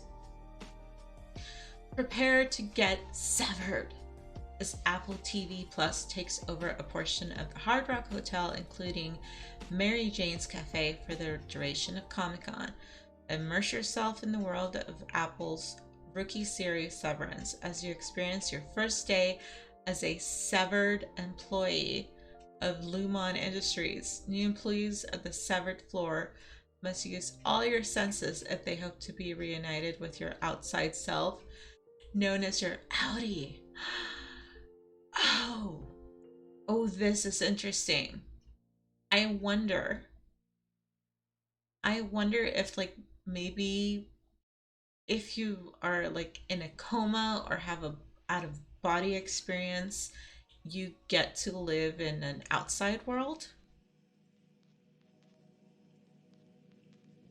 Yeah, no, they don't tell you. They make it a surprise and you don't know till you're sitting there and they walk these people on screen. So this will be interesting. I'm looking forward to this one. The other one I think was from Apple, which was Magic Quest, which was very funny.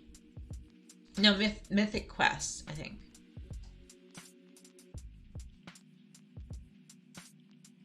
SpongeBob universe. We love SpongeBob. I love Mr. Crab because that is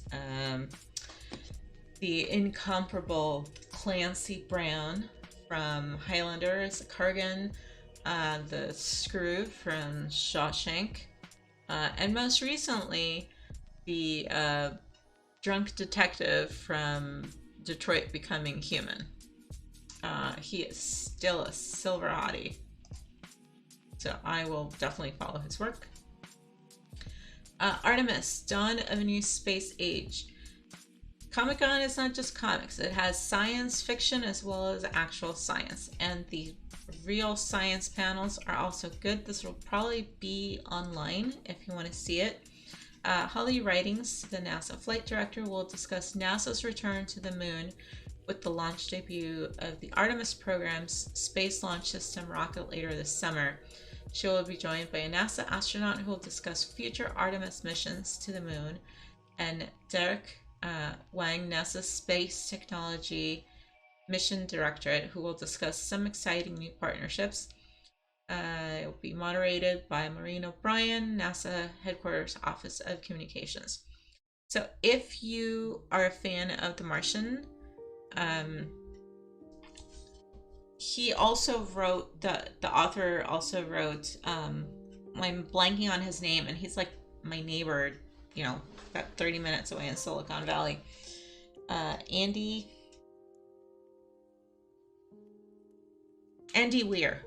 He also wrote a book called Artemis, which we end up making a moon on the base, and rich people move there, but they also need less than rich people to work the base.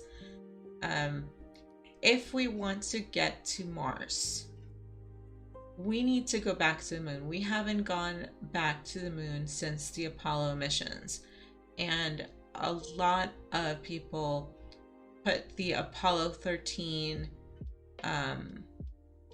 mishaps as well as the 86 Challenger shuttle, which I was here for, and it was extremely sad, as well as the Columbia shuttle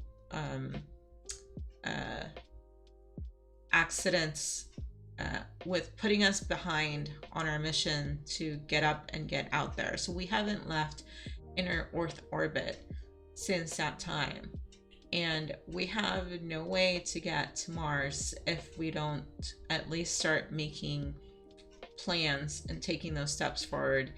And many people, not just science fiction writers but actual scientists, posit that our best option is to establish a permanent moon base for many reasons. You might find materials there, so you don't have to put that much payload into your rockets. You can start mining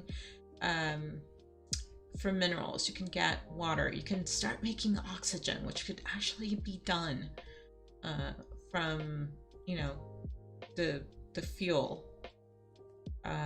And from there, launching from the moon with a lower, like it's an eighth of Earth's gravity, will be much easier to leave lunar orbit to get to Mars. So we can use it as a hopscotch step to get to Mars. So it's important. It's an important reason to start thinking about getting a moon base. And not just so Dr. Evil can do weird things on the moon. I don't know if it was in the 007 James Bond films or in Austin Powers that I'm conflating them.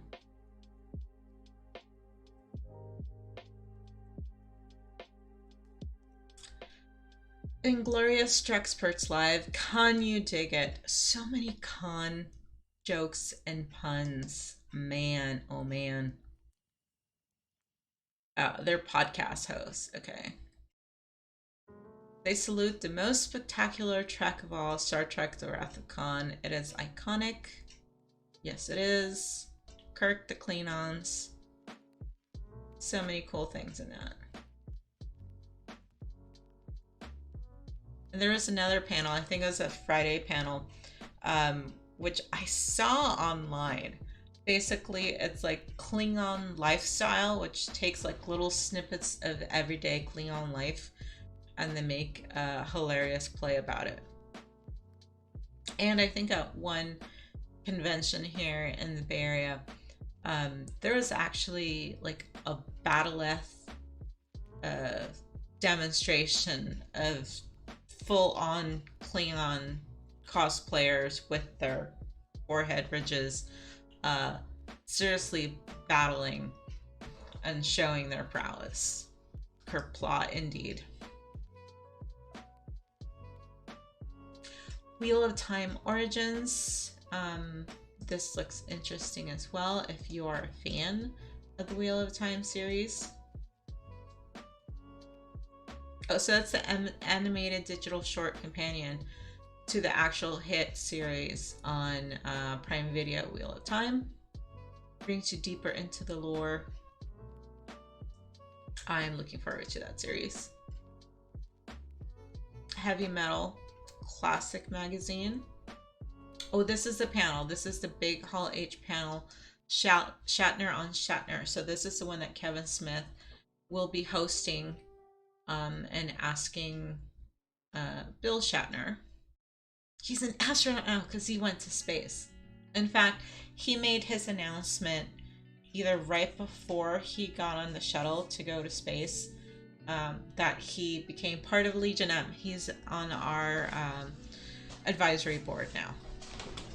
And as I mentioned before, documentarian Alexander O'Philippe will be working on his documentary, and he made our documentary, Memory, The Origins of Alien. And I will be cosplaying Memory, or I will be cosplaying Nostromo Alien. So this will be a good panel. I have no shot in hell of getting to Dark Age, Hall H, especially on Thursday for Bill Shatner. Nor do I want to waste an entire day just doing that. I might try for Hall H on Sunday. Things have been known to happen.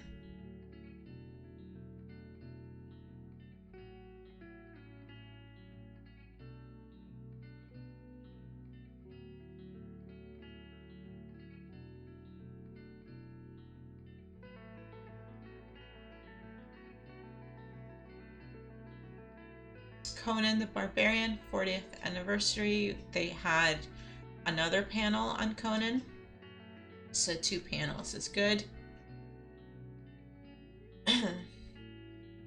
Art from the 82 classic with Arnold, our former governor. I am a fan. Second movie, but the first one is definitely good. This one is close to my heart. 30th anniversary of X-Men, the animated series. Because I remember watching this one and having the X-Men trading cards.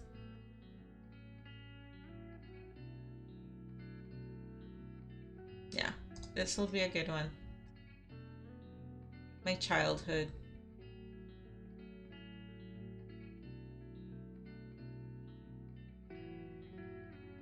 The Her Universe fashion show at the Hyatt is a very popular event to go see, and it's fun. And if you're not familiar with Her Universe line, basically it is a female body positive line of clothing designed by women for women, inclusive body type of the fandom, so you can look hot and cute and feminine and still support your particular fandom wearing it. I have a couple of shirts.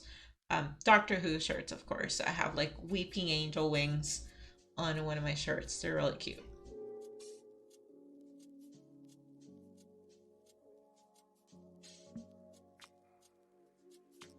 So into the evening of the first day. Oh, I missed this one the first time around. Jaws, a trial. So, the town of Amity is being sued by the families of shark attack victims. Of course they are, because this is what happens in real life. Was it right for Mayor Vaughn to keep the beaches open after the death of Chrissy Watkins? Was the medical examiner right to change Watkins' cause of death to a boating accident? So attorneys, actual attorneys, will argue before judges on the legality of, like, this is like mock trial version of what if this happened in a real world. If we did have an Amity town where this would happen, what would the actual legal ramifications of it be? And this trial is organized by the Legal Geeks, who is an amazing group of local attorneys here in the Bay Area that I've met. Basically, they talk about the legalities. The first panel I met them on was the kaiju legalities of, let's take Godzilla and other kaiju. Like, who has jurisdiction to engage a particular national military to fight it? You know, like if Japan's Godzilla swims all the way over to the United States, you know, can we Americans fight a Japanese kaiju, or is Japan, as, you know, the owner of the kaiju, obligated to fight and defend us? And after that, the same as the Jaws trial, how could you sue for damage by Godzilla? Like, would the state cover it? Would FEMA cover it? Is there a kaiju policy in your insurance clause? It's absurd and ridiculous, but the legal ramifications of it are very fun to discuss, so I enjoyed that. The last panel that the Legal Geeks organized, similar to the Jaws trial, they did the court-martial of Poe Dameron. So in the Star Wars universe, Poe Dameron would have basically been court-martialed for taking the decision away from the captain and doing what he did. So after everybody survives and we get back to the next rebel-based planet, he would be put on trial for his actions in defying the captain's orders and doing what he did. And I didn't know how huge it was going to be, but because it was Star Wars, I couldn't get into that room, and I tried. I tried for 2 hours waiting outside. That room was not clearing. Everybody was in there specifically for the Poe Dameron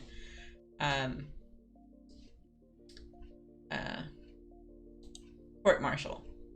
And it was frustrating that I couldn't get in to see it, but I was thrilled to see not just Star Wars geeks, but legal nerds who are very much entranced by the idea of the military legal ramifications of Poe Dameron's actions.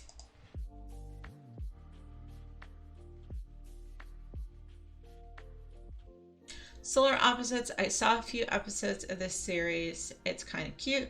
I like it. Dinotopia, looking forward to that. Board games, there are actual tabletop board game rooms if you show up and want to play with people. Bronies, I don't understand them, but more power to you. I mean, I was a My Little Pony girl in the 80s. And look, another half hour of tatting.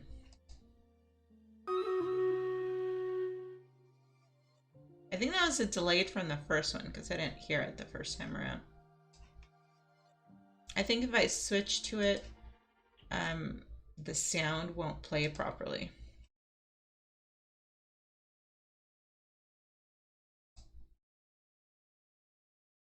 All right, we're all kind of scattered.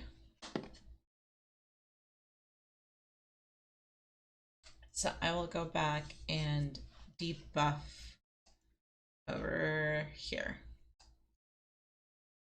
All right, good luck.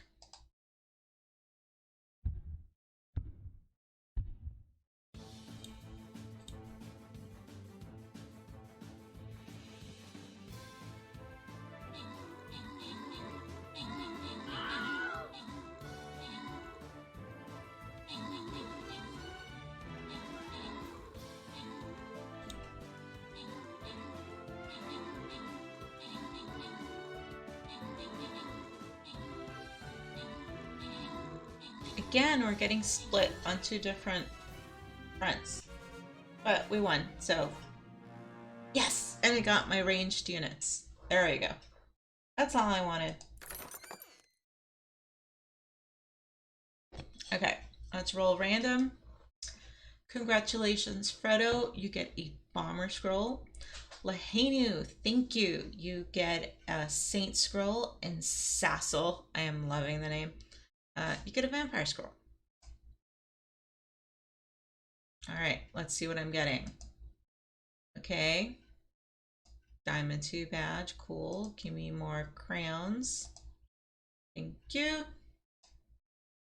All right, next battle, and I think I'll definitely make this the last battle, guys, because throat's starting to tickle. Slur's gonna be so mad at me. I said, oh, I'm probably gonna quit it too. I want another hour. Let's see. What quest do I still need to do?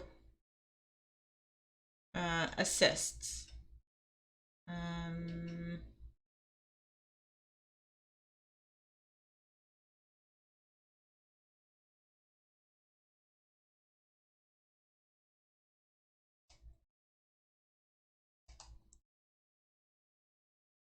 Yeah, it seems like I keep doing melee and range because that is the monsters that they keep giving us. All right.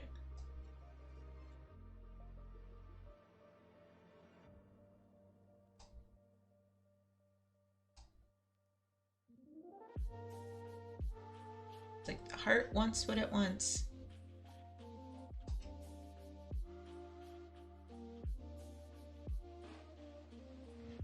All right, and free range for everybody else. There we go. All right, and last battle. Thank you so much for hanging around and keeping me company tonight. Joining on and on about the Comic-Con experiences.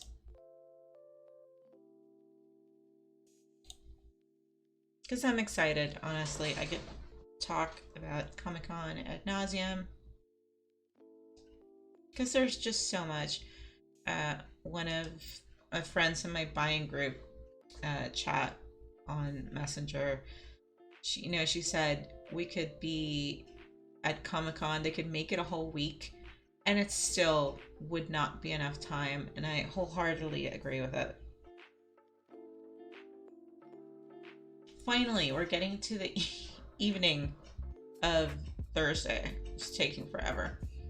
The Unmasquerade, this is another big ticket item. It's free, you just need to show up and watch, I believe. I thought it was like Ballroom 20 or something. Oh no, I think the Masquerade might be Saturday night.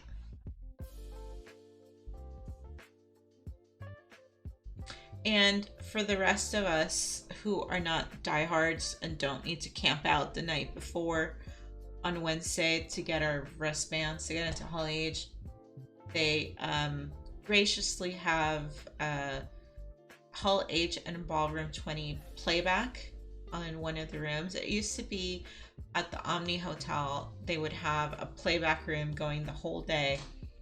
So you don't have to wait till the end of the night. And it was really cool because, at least for me, the first and second Comic-Cons, you're walking around, you don't know what you're doing, you're getting hot. You need a nice, quiet, air-conditioned, hotel room where you can just sit and chill in the dark, have your lunch, watch a panel, and enjoy it. And it's really fun. I wish they would do it throughout the day and not just wait till the end of the night. Personally, I'll be at the Shatner party, so I won't be able to make it to the playback, but if I wasn't, I would probably be in the playback room. Yes, how many times can she drop mention of getting to hang out with Bill Shatner? I can keep going, people. I can keep going. Okay, so I think that's it for Thursday. And I talked about all the activations that day. Yeah.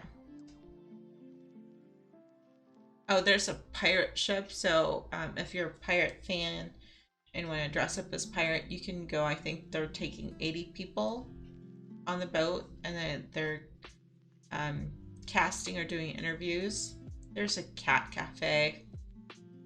Where's Kiki when you need her to talk about kitties? There's a sea monster exhibition at the Maritime Museum. Oh, there it is, the Hello Kitty Cafe truck. I mentioned it when we discussed the Wrath of Pecan ice cream truck. But there is regularly a Hello Kitty truck. I've taken pictures in front of the Hello Kitty truck. I haven't bought any of the sweets. But if you are a Hello Kitty fan or a sweet fan, or just want to ooh woo and kawaii your brains out, you can go check out the Hello Kitty the Hello Kitty van.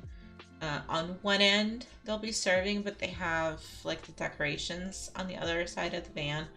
So just go, take pictures. It's fine. Yeah, and it's at the Petco Interactive Zone too.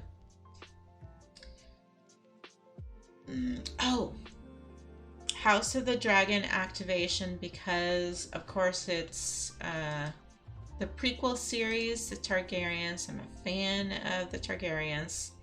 House of the Dragon Dracarys.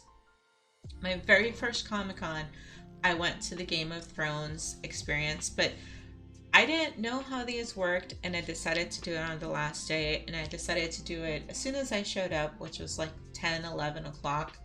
There had been people lined up around the block since 6 o'clock in the morning, waiting to get in when it opened at 10. And as soon as it opened, they were like out in 15, 20 minutes. So these are the people that don't sleep. They get up, they get there every morning, they skip breakfast so that they're in there, and all they wanted to do, because they had a green screen and you can take pictures with dragons behind you. You could see all the costumes that they brought for Game of Thrones. There was a VR experience. I forgot the name of the company that does it, and it would simulate taking you on the rickety wood elevator to the top of the wall, and the people from the north of the wall would be like throwing fireballs at you, and it was really good. I want to say not Oracle, but it's one of those VR companies. You could enter to win Game of Dragons themed PlayStation. There was a tattoo artist station where you can get a Game of Thrones tattoo if you so desired. And before you left, you got a t-shirt. So every day of all 4 days of the exhibition, they were giving out free t-shirts. I will never do that again because I ended up standing in line for 6 hours. I missed out completely on my last day of Comic-Con, which is Sunday. I didn't have a lot planned, but it was still a lot of standing. And by the time I got there, they were telling people in the line, hey, you know, we're gonna close, so we're taking down the dragons. So I didn't get to take a picture with my dragons, which was really unfortunate. And by the time I got there, I think they capped the line at 11:30, like right behind me. And there was a guy who waited with me like for 5 hours, and he just gave up and left. I'm like, no, you've been here for 5 hours. If you quit, it's like you did nothing. It was not worth it. But maybe Sunday, maybe I will get there at 5 o'clock in the morning, so that the moment they open at 11 o'clock, I can be in and out and still have the rest of the day. And they changed like the way they operate, because I think I got in like maybe half an hour before they closed or something. So it is free to get in to the House of the Dragon, the Dragon's Den. Fans have long loved HBO's Game of Thrones offsites, and this year they'll be transported into a Targaryen-ruled Westeros with the immersive experience House of the Dragon, the Dragon's Den. Personally, I'm excited that former Doctor Who Dr. Matt Smith is a Targaryen. He looks amazing with the white hair. Attendees will be led through a ceremonial dragon hatching experience. Oh, this will be like the Jurassic Park hatching of the eggs, where each person will step into the world of King's Landing. There they can select their own dragon egg and demonstrate they are worthy of the bond of a dragon. From the caverns of Dragonstone to the magnificent Red Keep, guests will be ushered by a designated dragon keeper through 7 dynamic phases, encountering special interactions and sound sensory elements powered by Bose on their journey. Oh, so we get to have Bose headphones on, or Bose speakers. Eventually, fans will enter the throne room, where they can sit on the new Targaryen-era Iron Thrones. I have 2 pictures on the Iron Throne. I'm looking forward to seeing if they have changed it anyway. For a photo op. Once they have proven themselves to be true Targaryens, each person will hatch their personalized virtual dragon egg in a new augmented reality app. Oh, that would be so cool. So I mean, do they give you like a free egg to take home? I have Targaryen eggs. I have dragon eggs on my shelf, actually. So will this be like a Tamagotchi? House of the Dragon Dracarys. Rolling out in July. They can take it home and continue to race it, so I think it will be like a Tamagotchi thing. Attendees will also have the opportunity to receive 2 Fast Pass tickets each for the experience at designated HBO Max drop zones, which will serve as beacons for HBO Max activity across Comic-Con, which will be useless Sunday afternoon, where most of these exhibits shut down and are not active. Each visit to a drop zone will present attendees with unique giveaways, custom content, swag, VIP seats to screening, and more. Oh, this should be so much fun. There's so many things happening. The Ghosts archery camp that I want to do. I want to do this. Probably skip 10 forward. They have a movies pop-up that I would like to go to. I ordered movies from like a food delivery company, so I got to cook it myself, but I still would like to have been able to be in LA when they had the pop-ups. This is going to be crowded. You can make an appointment for like $40, I think, to get your meals, which makes sense if it's like 2 of you for $40. But they also have walk-ins, and I want to do it on the day that I'm wearing my movies employee outfit, because I think it'll be hilarious. Okay, I finished Thursday. I think that's it for the activations to talk about.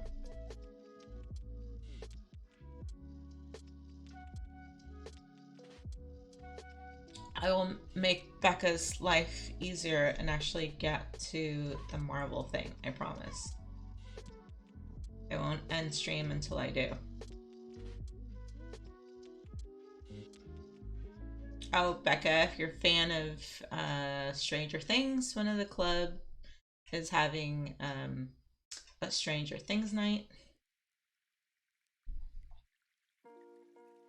All right, let's look at Friday.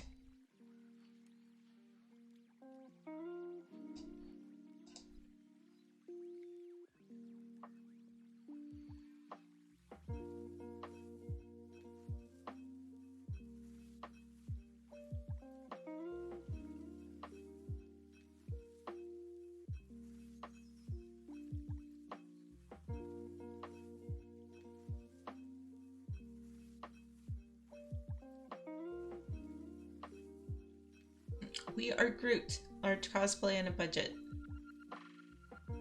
Oh, that's probably two people dressed together making one Groot costume.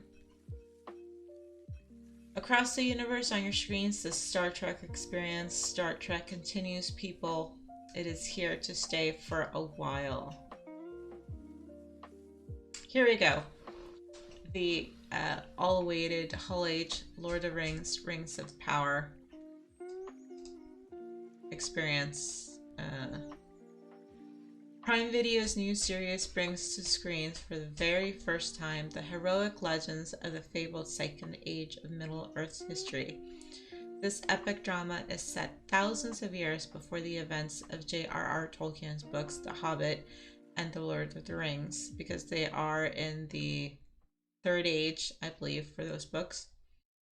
From the darkest depths of the Misty Mountains to the majestic forest of the elf capital of Lindon, to the breathtaking island kingdom of Numenor, to the furthest reaches of the map. So remember, Numenor, the blood of Numenor is all but spent.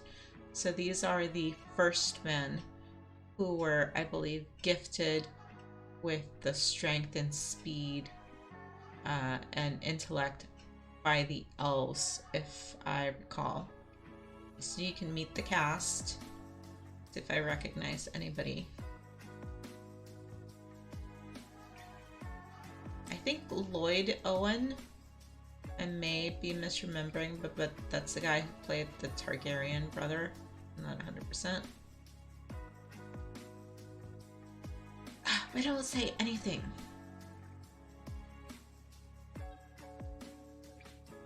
First, I know you have to show up and be there and watch it.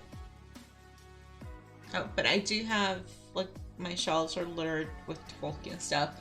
I personally, even though I love Lord of the Rings and The Hobbit, I'm a huge fan of the Silmarillion, which is like the first age creation myth of everything, of the elves and the dwarves, and the beings of magic.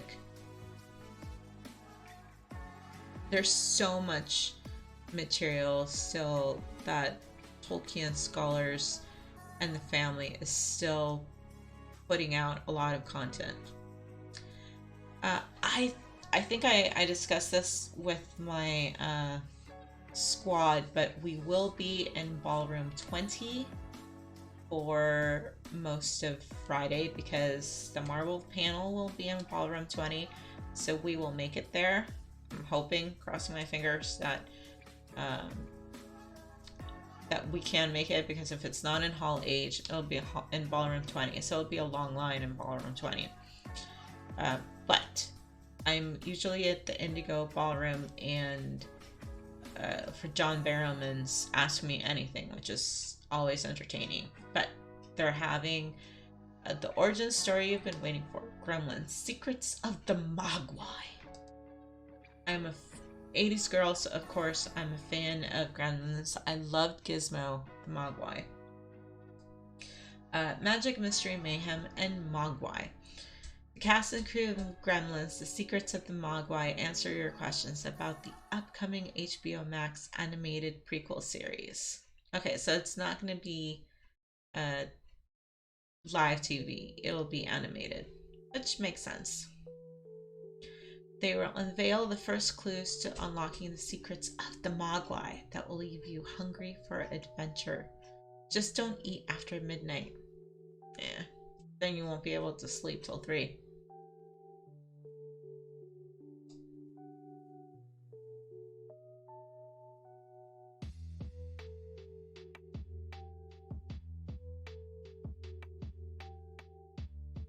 There's so much material, honestly.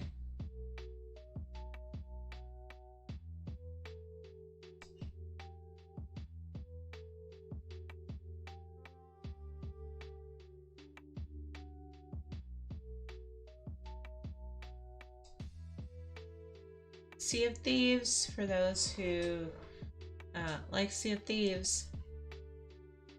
No description, sorry. More Roddenberry. Star Trek Universe continues to have panels.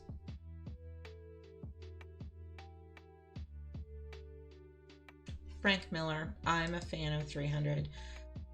I have a 300 graphic novel on my shelves.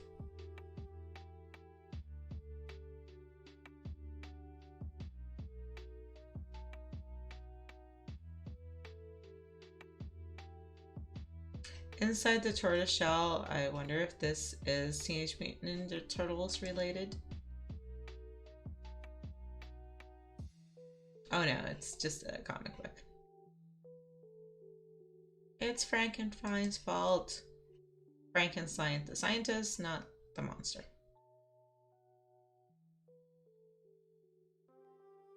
The monsters we love to hate. Yes, we do. Star Wars and fandom, the early days.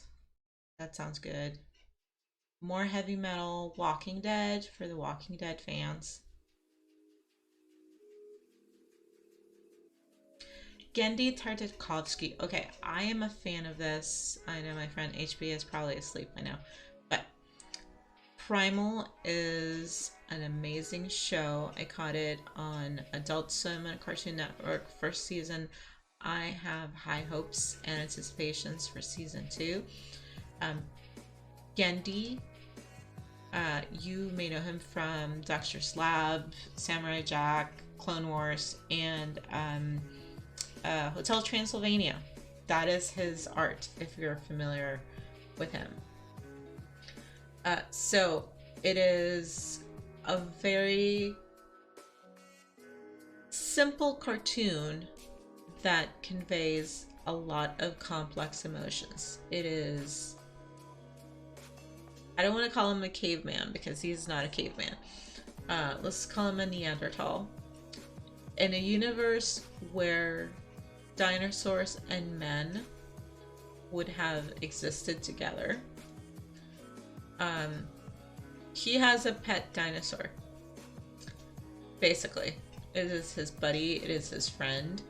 They have lived and survived together, and there is no voiceover work in speaking, but there is voiceover work in grunting and emotion and conveying complex thoughts and feelings without uttering a single word. And there is pathos and tear-jerker moments. It is just an amazing show, and I cannot recommend it enough. And I'm looking forward to where they're going because they both have tragic origin stories, both the caveman and his T-Rex, and they both deserve redemption and a happy ending.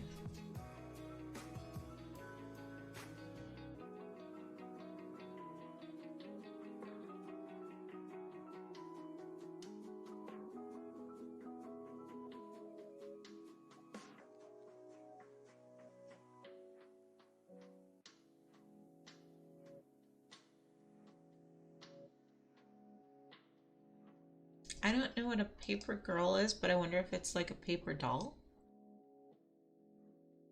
I keep seeing this and I've heard it mentioned. Oh, and it's from the graphic novel from Brian K. Vaughan, so that bodes well. 4 paper girls, yeah. Oh, like literal paper girls. Okay, like paper delivery. On Halloween, and things happen.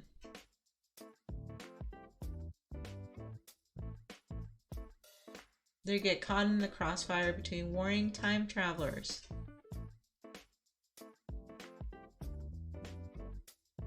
So you get elevated from just being a simple girl in your paper route to a lot of bad things happening.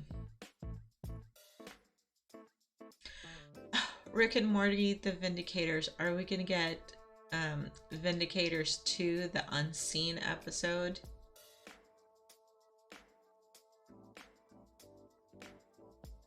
Based on the breakout characters. Okay, so it will be the spin-off of Rick and Morty with Supernova, Vance Maximus, that's the jerk who didn't like Morty. Alan Rails, that was the train conductor. Crocubot and Noob Noob fight crime, avert genocides, and yuck it up without Rick and Morty. So yes, this will be what happened when they didn't get called.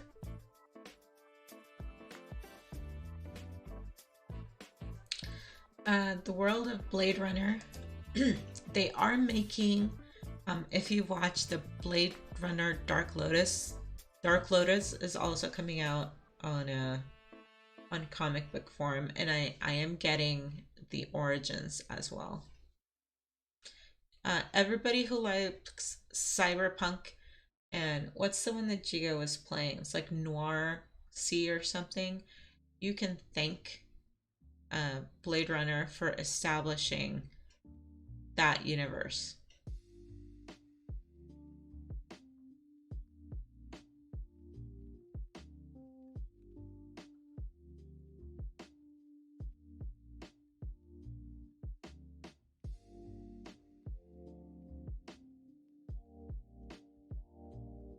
Tarzan, John Carter, and Victory Harmon. I am a fan of this world, the Edgar Rice Burroughs world, and I was excited when they were bringing out more John Carter stuff and more Tarzan stuff.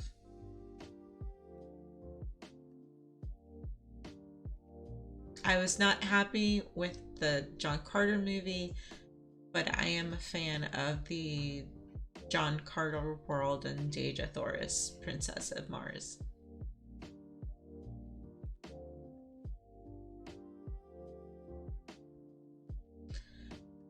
Okay, here's the other Apple TV for All Mankind series. It was riveting. I'm so happy I got to see the first season of it. Can't wait to see the rest of them. And it's Ronald D. Moore from Battlestar Galactica. You know he's good stuff. And Ronald D. Moore made his bones on Star Trek. Boom. All good writers come out of Star Trek. Jane, I'm sorry, I'm forgetting her name, from Buffy the Vampire Slayer, also on Star Trek as a writer. Oh, and it's up to 3rd season already. Okay. Bob's Burgers, I catch it on occasion. It is hilarious. I think Eugene Merman does the voice of one of the kids. He's funny. I see him on Star Talk with Neil deGrasse Tyson when they do their talk show. And Chuck Nice, another comedian's also on there. This will be interesting. Keanu Reeves in the Berserker Immortal Saga. It is a comic book series, but it's in Hall H. And you know why it's in Hall H? Because Keanu Reeves, John Wick, of course he's going to get Hall H for a comic book. Which means probably it's going to be developed into a movie and he's going to be starring in it. I mean, come on. Gerard Way and Umbrella Academy. Hello.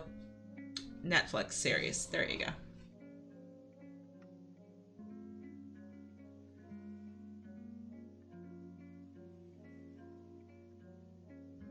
Stranger Things books, Becca. Not just series if you want to read more on Stranger Things. They're expanding the Stranger Things universe. Avatar, yes, we need more. More from Aang.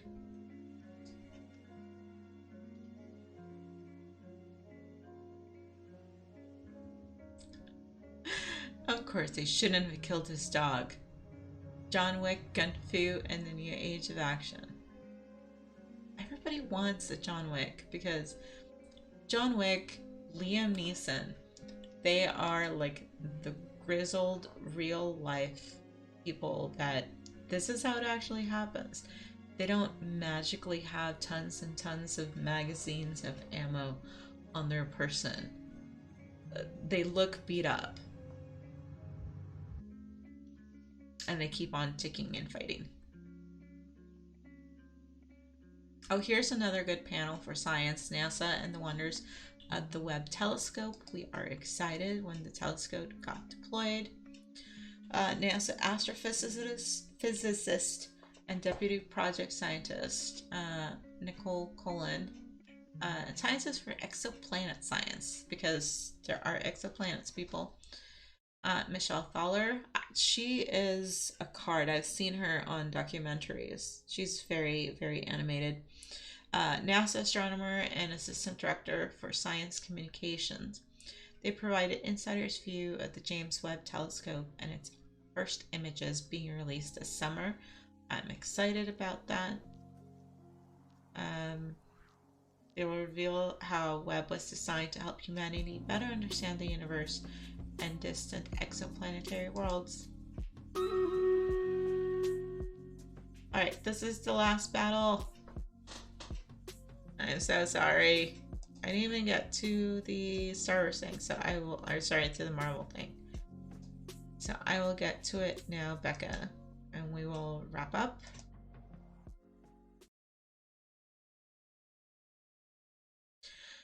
Oh, wow. Okay. Immediate danger first. We will debuff you. Thank you, everybody who has been lurking and playing. Last battle. Good luck, and let's go.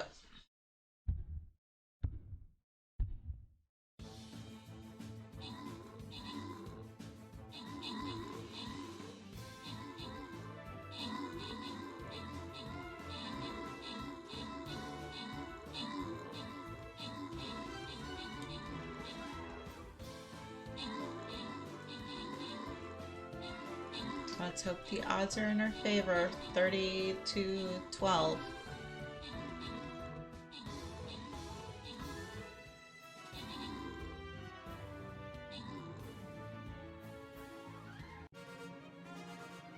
Yay! Victory is ours. Not bad for our last battle. Alright. Let's roll random. Congratulations on Apro. On Apro, you got 2 bomber scrolls. Frodo, my friend, you got a musketeer scroll, and Spellhulus, you also get a musketeer scroll. Thank you so much for joining me tonight. Okay, let's wrap up my loot.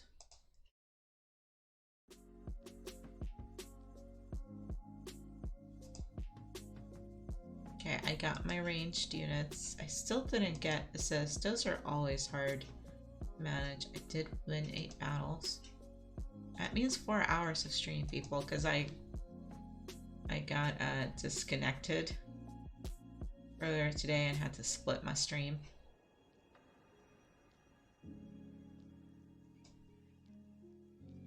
Okay, I do resume play during my work day. So I do run these offline. You're welcome to favorite me, and then when I go live, well, go live on Stream Raiders, not on Twitch. Upgrading my candy cane healer, and I think that is it for Stream Raiders tonight.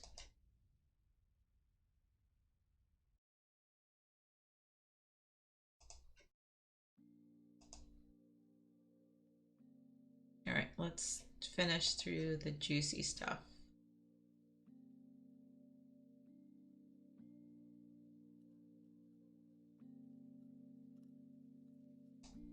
I'll speed run through Friday. Needful Things, collecting Stephen King. He is one of my favorite authors. Needful Things is a wonderful series, but I think it has to do more than with just that book. Jerome Smith, owner of the Dark Tower website, I will be visiting you because I'm a big Dark Tower fan. If I get a tattoo of words, and I never plan on, it will be the opening to the Dark Tower, the Gunslinger. The man in black fled across the desert and the Gunslinger followed. And I'm going to have it written like on the back of my arm, back of my neck, down my other arm. To kind of like symbolize walking and chasing. If I ever had a kid, I might have named him Roland. That's how much I enjoyed the series. Someday I will try and see if I can get a first edition Gunslinger, the Gunslinger book. It's right up there with a first edition of the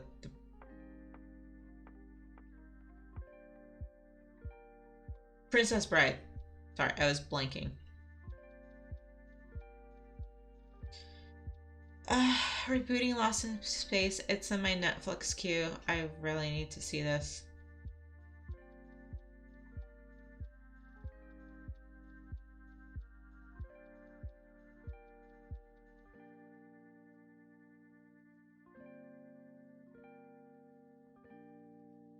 Science behind the Expanse. The science panels are always great go-tos.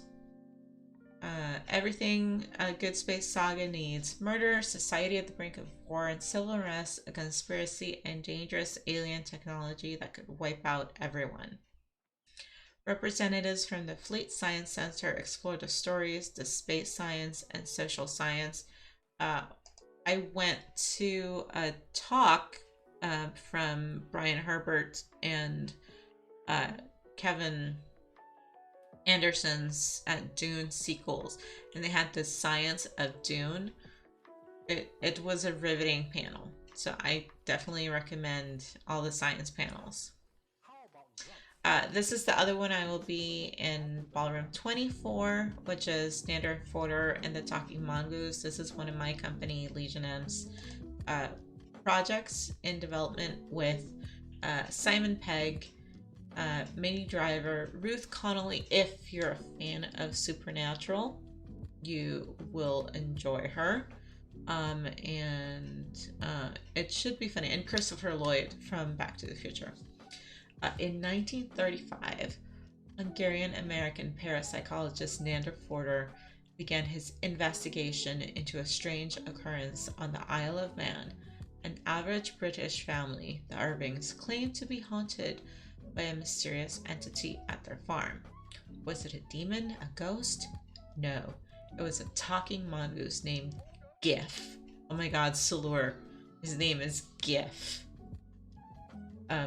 Actor Christopher Lloyd from Back to the Future joins Ruth Connell from Supernatural with special video messages from star Simon Pegg, who unfortunately cannot be there because he's busy doing important things.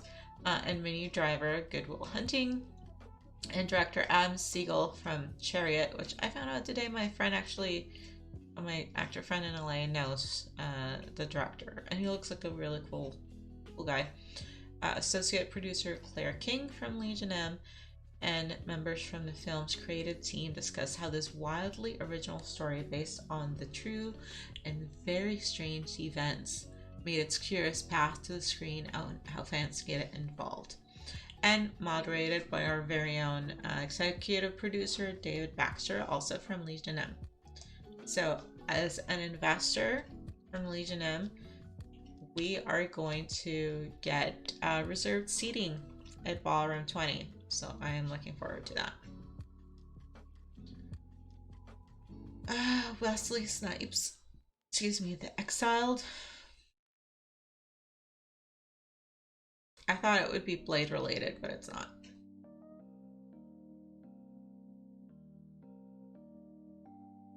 So this is Friday night. I don't have anything planned for Friday night. So my Friday night is open, and there's a number of evening panels. They're worth seeing. The Green Lantern, Beware My Power on Ballroom 20. They're going to premiere this DC Universe movie. All-new intergalactic thriller featuring Jon Stewart's first adventure as a member of the Green Lantern Corps. Okay, I am looking forward to Jon Stewart. I like him very much. In the film, the initially reluctant Stewart, aided by Green Arrow, Adam Strange, and Hawkgirl, must contend with a horde of interplanetary killers bent on eliminating every Green Lantern in the universe, while also journeying into the heart of a raging Thanagar war to somehow succeed where all other Green Lanterns have failed. Come to the screening, stay for a lively panel discussion.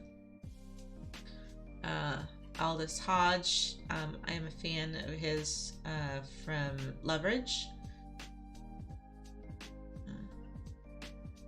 No Jon Stewart though, right? Oh, that's a shame. And there will be 2 showings of this, because there's like another re-show, probably just of the movie, but maybe not the panel.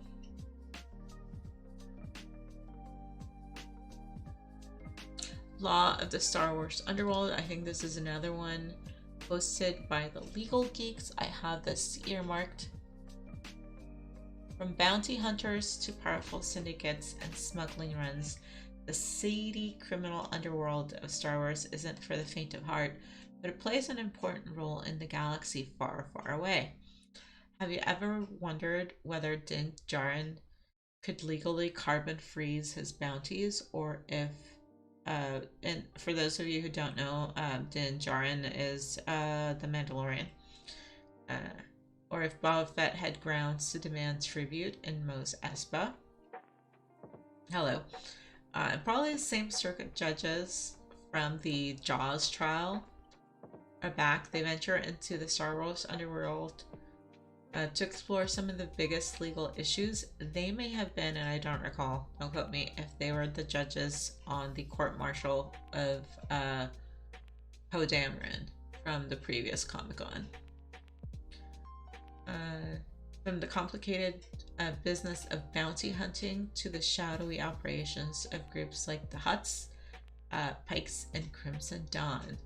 Moderated by Joshua Gilliland of the Legal Geeks. Yeah, it's another Legal Geeks panel. I have it earmarked. I would like to make it. We'll see.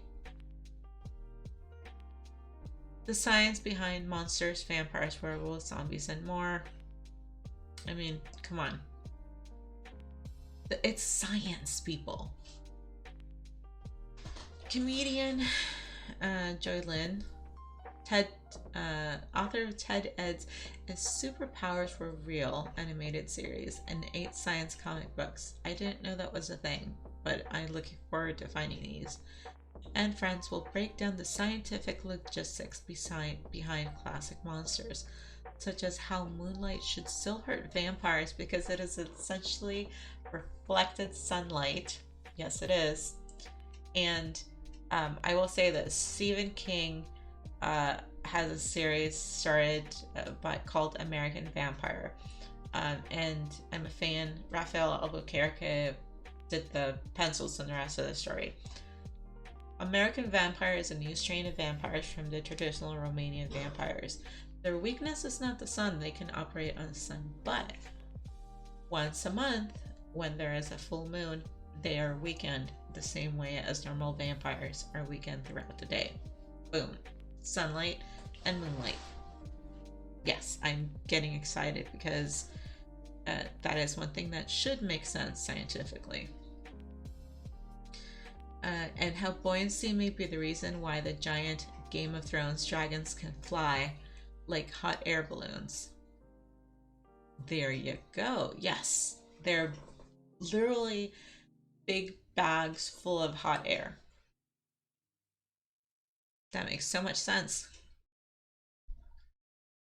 Princess Mononoke anniversary screening. I may want to get to this because I'm a fan of Princess Mononoke.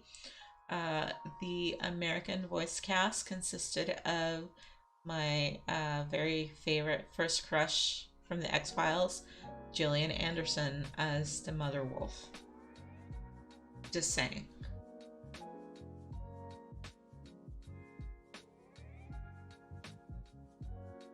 Star Wars Trivia Game Panel. If you're not a fan of Star Wars and you're not a fan of trivia, this is not the panel for you. Most of these have like cool bragging rights and sometimes there's prizes. And of course, if you're not a fan, there's trivia for the rest of us for other nerdy things besides Star Wars. The Will Eisner Comic Industry Awards, and I think they published the sheets on Saturday for the winners. Playback for Hall H and Ballroom 20. Encore presentation of Green Lantern, Beware My Power.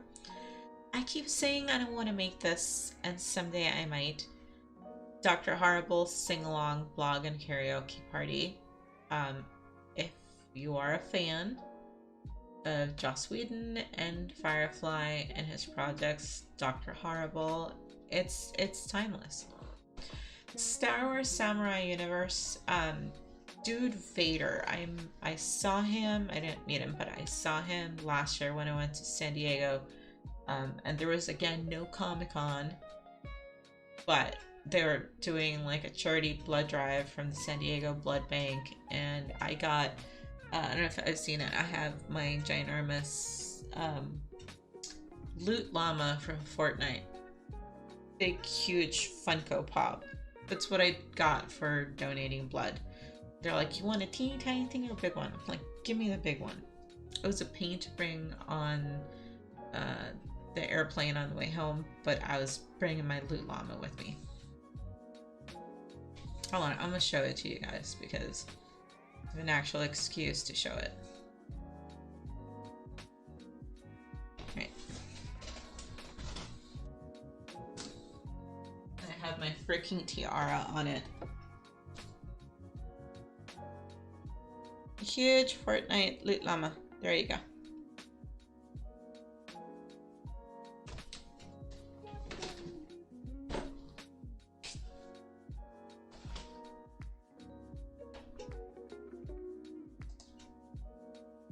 But anyway, Dude Vader was, they had like a cosplay thing and they did a parade down Fifth Avenue. It was fun. And the Spike and Mike Sick and Twisted Festival of Animation. That's always fun. You never know what you'll find. I think Mike Judge got his start on there. Alright, events for Friday, if we haven't discussed them already. Usually it's the same ones and they run all 4 days of main con, but there is one party that's only happening on Friday night. I was thinking about it. Yes, the Tim Burton Bash.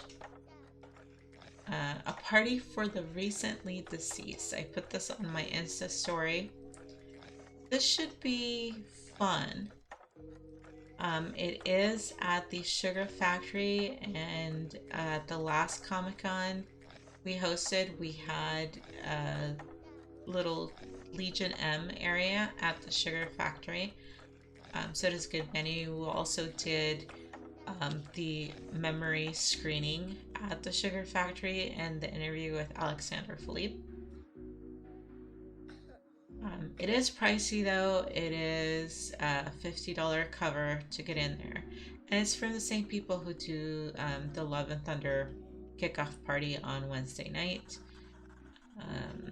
I know it might be a little too many people, and that's what's kind of keeping them away because even though it's Comic-Con, I don't want to risk getting sick and getting COVID, so I'll be masked up and covered up and try and keep away from as many people as possible. Themed photo ops, so I'm sure they'll have background from not just Beetlejuice, but a number of Tim Burton properties. Cool DJ, costume and makeup contest. Yes, that should be cool. And prizes.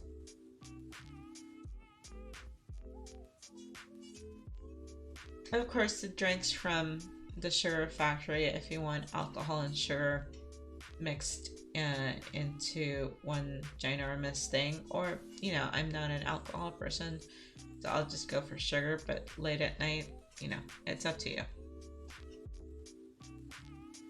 There's a Harry Potter thing on Friday. Okay. Quick breeze through. It's finally like the last, hopefully 5 minutes, and I'll get to the Saturday schedule. There's a lot of cool stuff. I'll have to make this tomorrow.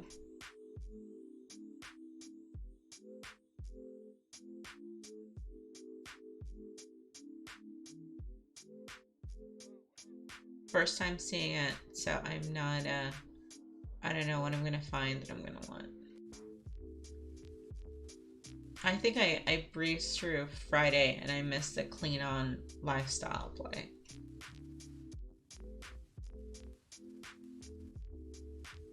Oh my god, this is a Big Bang Theory lunch table discussion. What is the best superpower?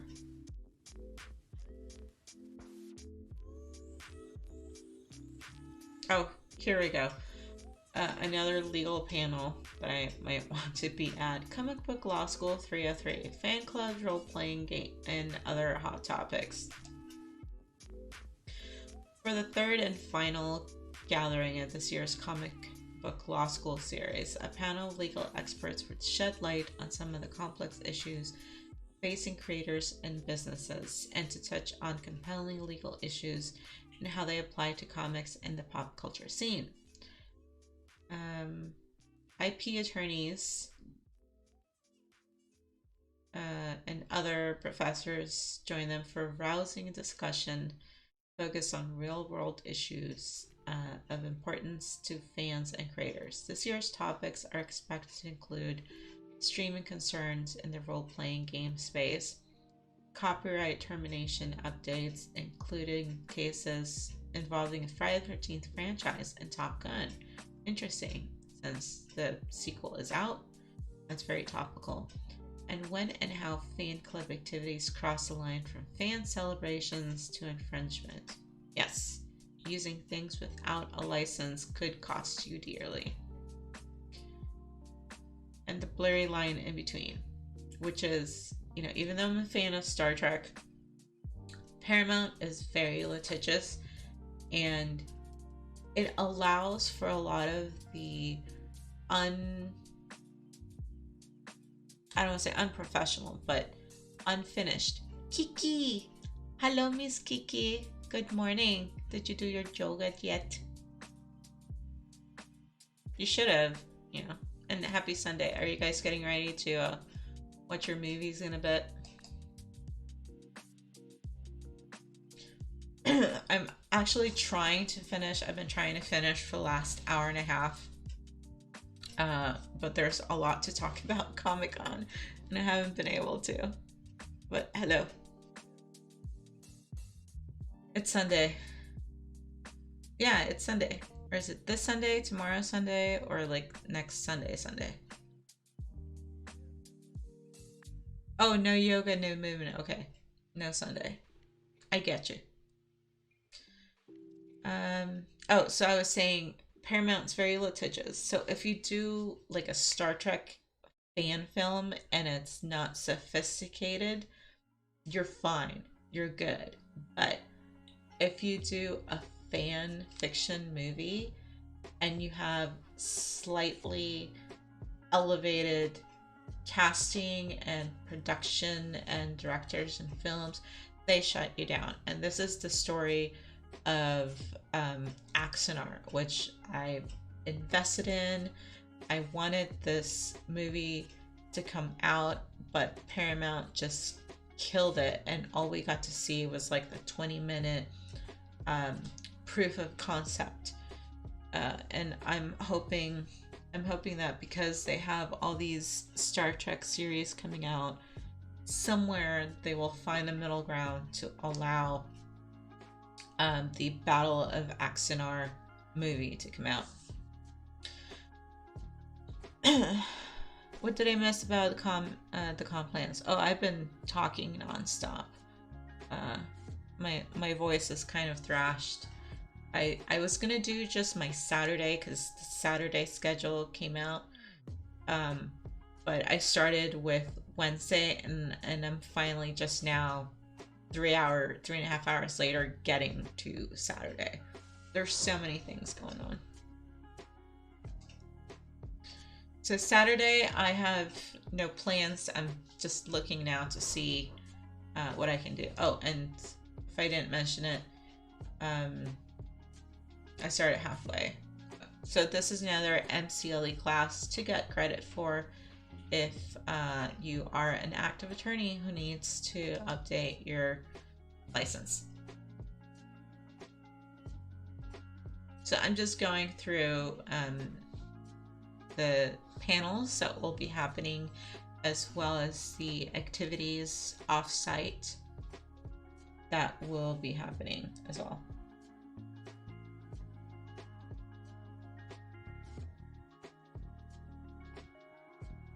Tulalo Tai, I think she's the one who's doing our... Oh, yes. No, it's Why the Last Man. That's why her name sounds familiar. Great comic book series, and I'm happy that it got its own actual show series.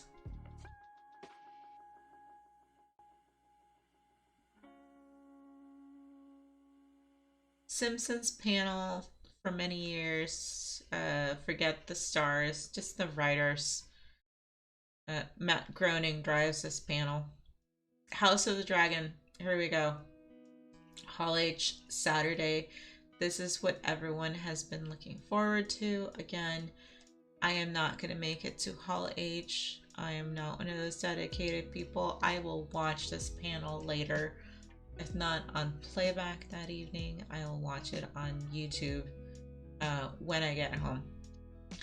So based on George R.R. Martin's Fire and Blood, the HBO original series House of the Dragon is set 200 years before the events of Game of Thrones and tells the story of House Targaryen. The series will debut on August 21st on HBO and HBO Max. And panelists include George, of course.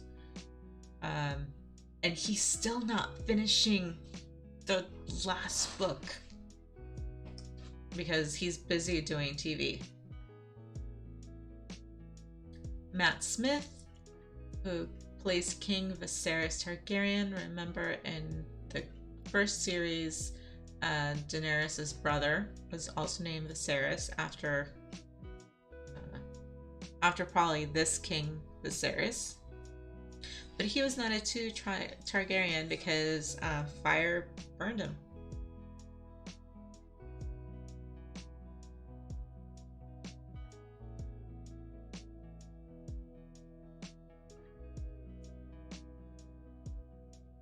This is the first chance I'm looking at the... Yes. Graham McTavish, which we know from Outlander. So he is a good one.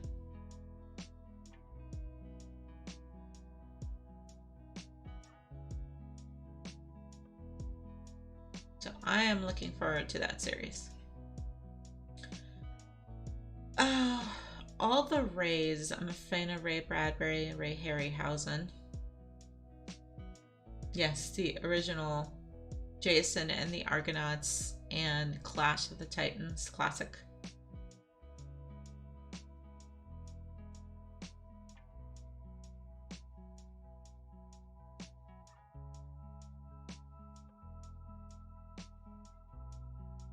American Dad.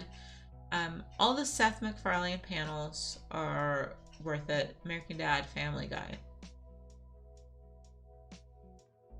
But I will not be making a beeline for Ballroom 20 just for that panel. Sorry.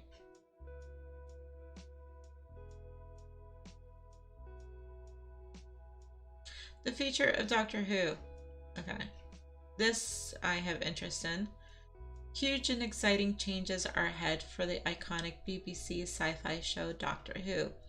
They will be discussed and debated in this interactive, informative, and entertaining panel by expert Whovians. Okay. And as we know, Jodie Whittaker will be exiting the series. And they have announced the new Doctor Who, which I believe is the other Doctor Who that she believed was from an alternate reality, but in effect maybe the next Doctor Who, because she had memories wiped, so she thinks she's from the future, but it may be a Doctor Who from her past, from the memory she doesn't know. Another Hall H panel I will not be in. Star Trek Universe panel, because Paramount Plus has a boatload, and I don't want to say something, but I'm saying boatload. We have Picard, we have Lower Decks. I've seen the first episode of Picard. I've seen a few episodes of Lower Decks. It is funny. Strange New Worlds I have not seen yet. I think the Prodigies is the youth one, where Captain Janeway is teaching like savant kids like Wesley Crusher. X-Men animated 30th anniversary, another one. This one will be at the library, but there was an earlier one on Friday.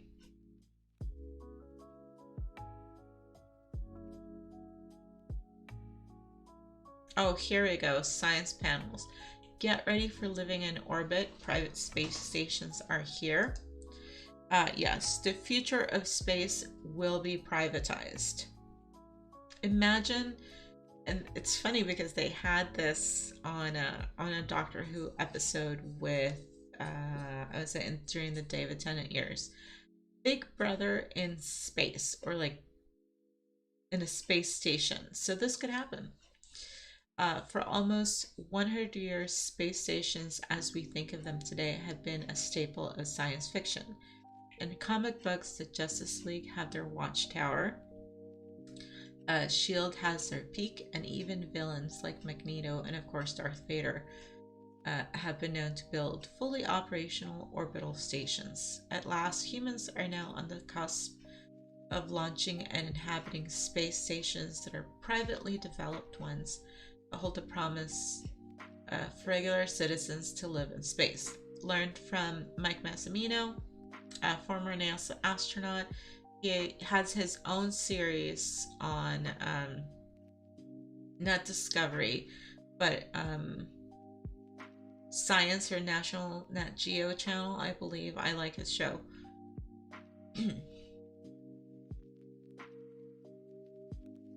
A lot of brainies on here discuss what the future holds, and we'll also delve into the realities of living in space. No gravity, and you can expect depletion of calcium from your bones. So we need to get on establishing artificial gravity to prevent muscle atrophy, as well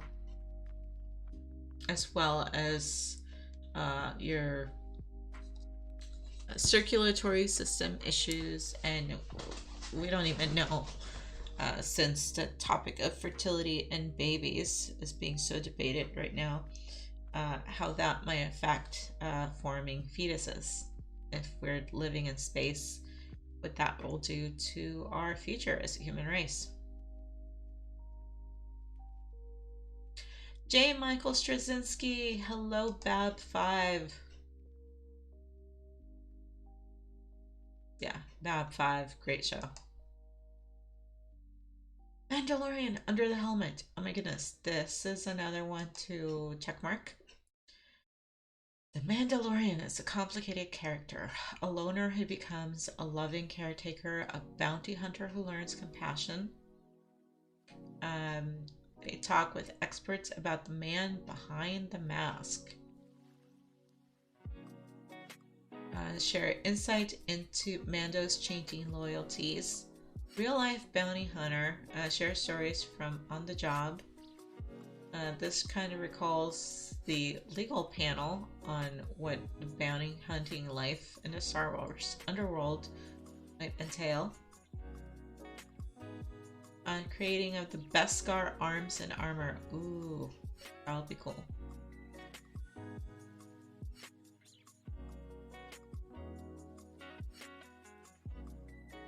This will be a very interesting panel. I will definitely checkmark this one. Family Guy panel.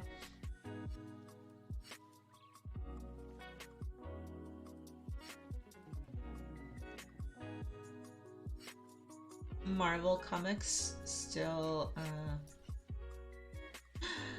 Anne Rice's interview with the vampire. Kiki, are you still here? There's an Anne Rice interview with the vampire panel. An epic story of love. You know what, they're probably doing it, you know, because of her passing, and they want to commemorate it because it's such a huge part of her story and her work. An epic story of love, blood, and the perils of immortality based on the best-selling novel. Premieres this fall on oh my god, Kiki. There's a series on AMC and AMC Plus. The EPs and cast discuss the creative process in bringing these iconic characters to life on the small screen for a modern audience, and share some behind the scenes anecdotes from filming in New Orleans. Of course, I had to film in New Orleans. Plus a look at the debut of the series official trailer. Oh my god, oh my god, oh my god. This is amazing. I think you mentioned it during one of your reading streams that she had input before her passing, right, on putting this together. I mean, RIP, but her Broadway show was not a hit. It needed to be long form, and TV series treatment is the best way they can honor her. Honestly, her and her work. I am looking forward to this. They will debut the trailer. So after, this is Saturday. So Saturday, Sunday, I have a feeling that the trailer will be online and we can see what the series looks like. Damn, this is gonna be good. This is gonna be good.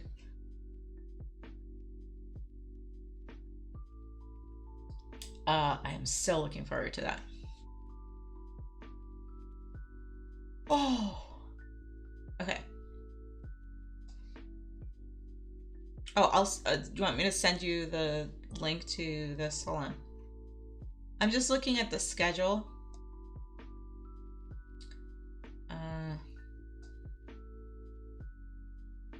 Where are you?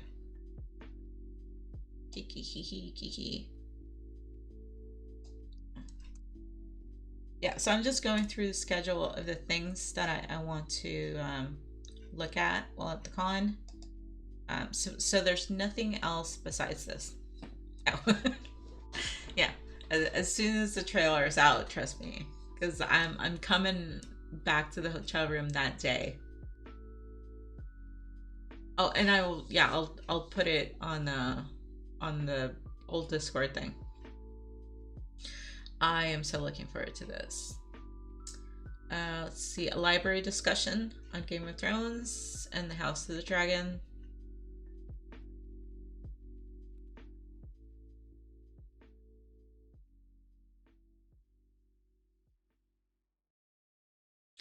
Strange Planet. That sounds familiar. No.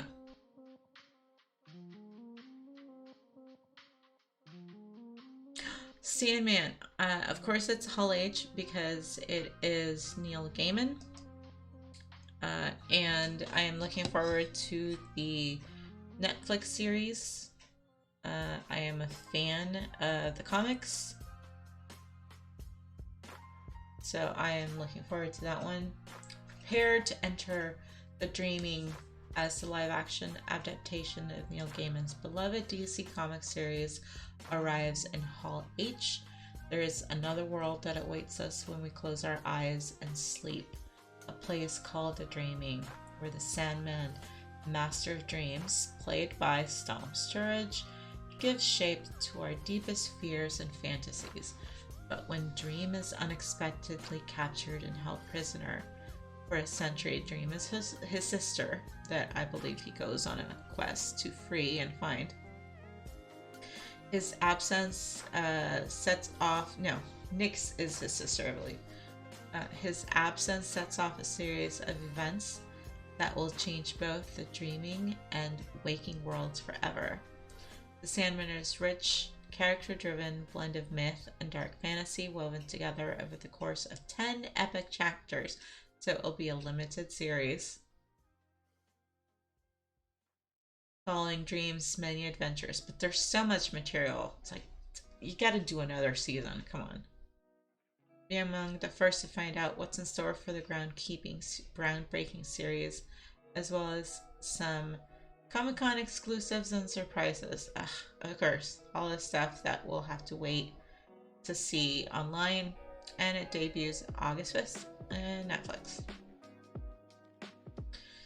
But again, Hall H, I will not be there, but maybe I'll watch it on playback. Bab 5 gaming table. Into the Buffyverse. We are Buffy the Vampire Slayer fans.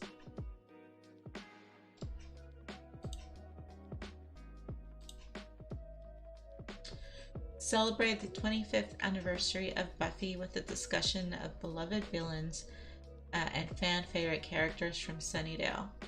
Retold, and expanded through the storytelling of Disney Hyperion authors.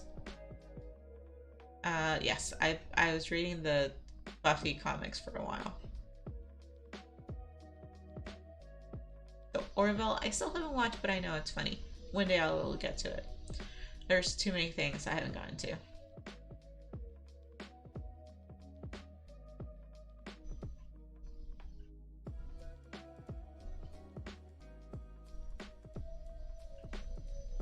X-Men fandom panel. There is always room for more X-Men chat. I think I could just do an entire fandom on Wolverine. Just, you know, have that go and keep going.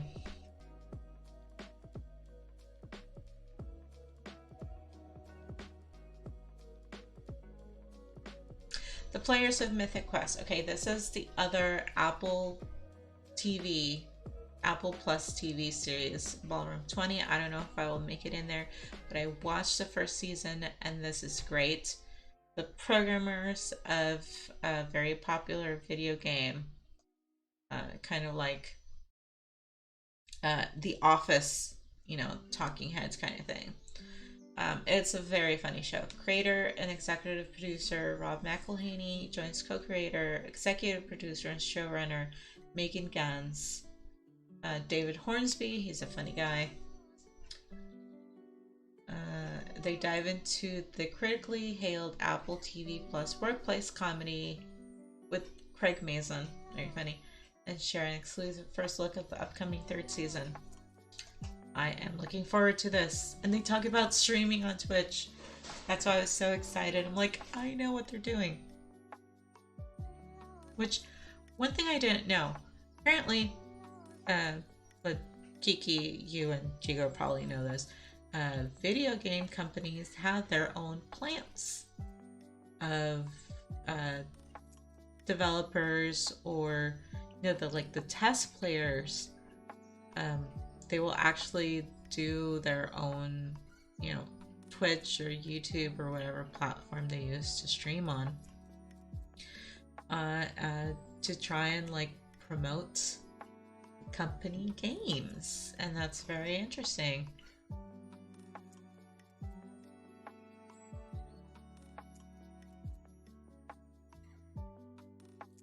I don't know if it actually happens, but it makes sense if they do.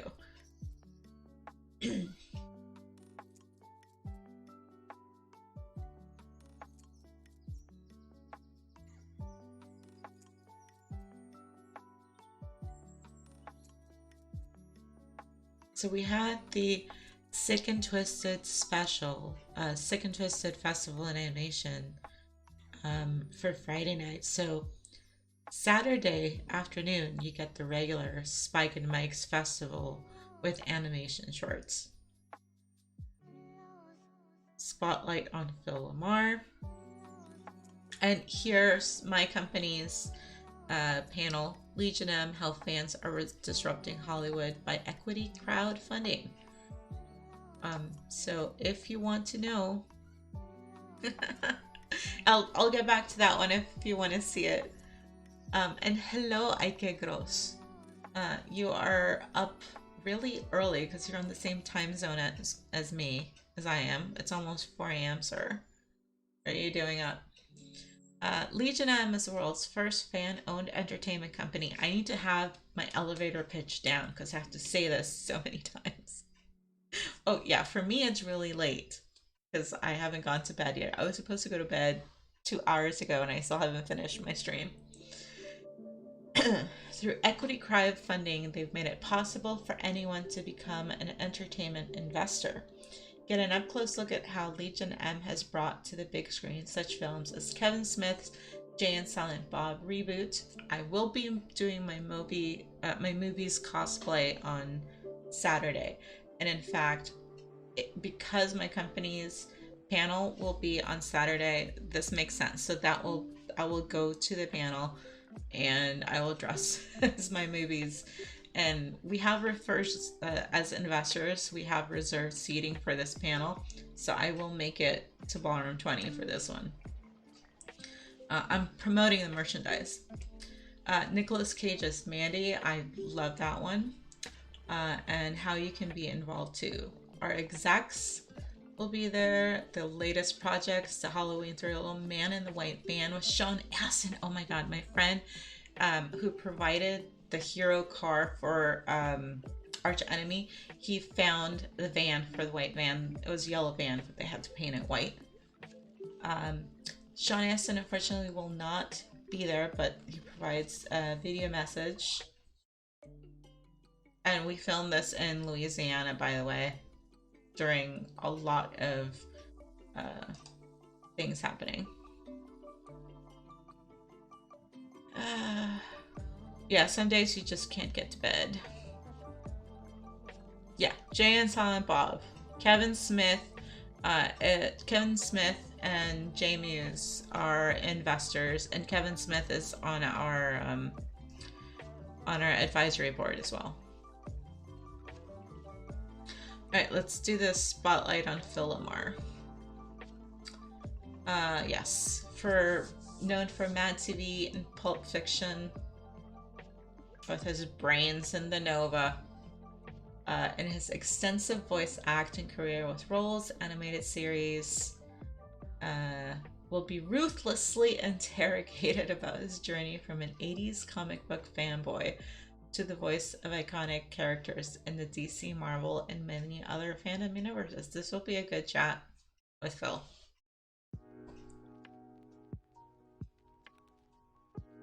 Oh, so on Saturday, I will be dressing up as a Movies, BY, from the Jay and Silent Bob universe. You know, the fake burger chain. It's called Movies. And there's actually going to be a Movies pop-up at Comic-Con in the Gas Lamp. So you can order Cowtippers and the Hater Tots, which I absolutely adore because it's just funny from the reboot. So every time I had to, because I wore my Movies employee costume at the last con in Silicon Valley last year. Um, and every time someone came up to me, like, would you like some hater tots with that? That was just my line. It killed. It was funny. Oh, Resident Alien is back and it's at the Indigo. I want to make it to this one. It will be tough. I don't think I can do it if we're doing our Legion M panel. That might be difficult. Yeah, I'm not going to be able to do it because it's at the same time. So I'll have to watch it online. With Alan Tudyk from Firefly fame. From Con Man, which is a great series. From Dollhouse. He is just great all around. They come together for the first time on the same stage to answer your burning questions. Oh, that's right. Because this premiered during COVID. This premiered when we weren't doing Comic-Con. So it's the first time they're coming together, even though they're on season 2.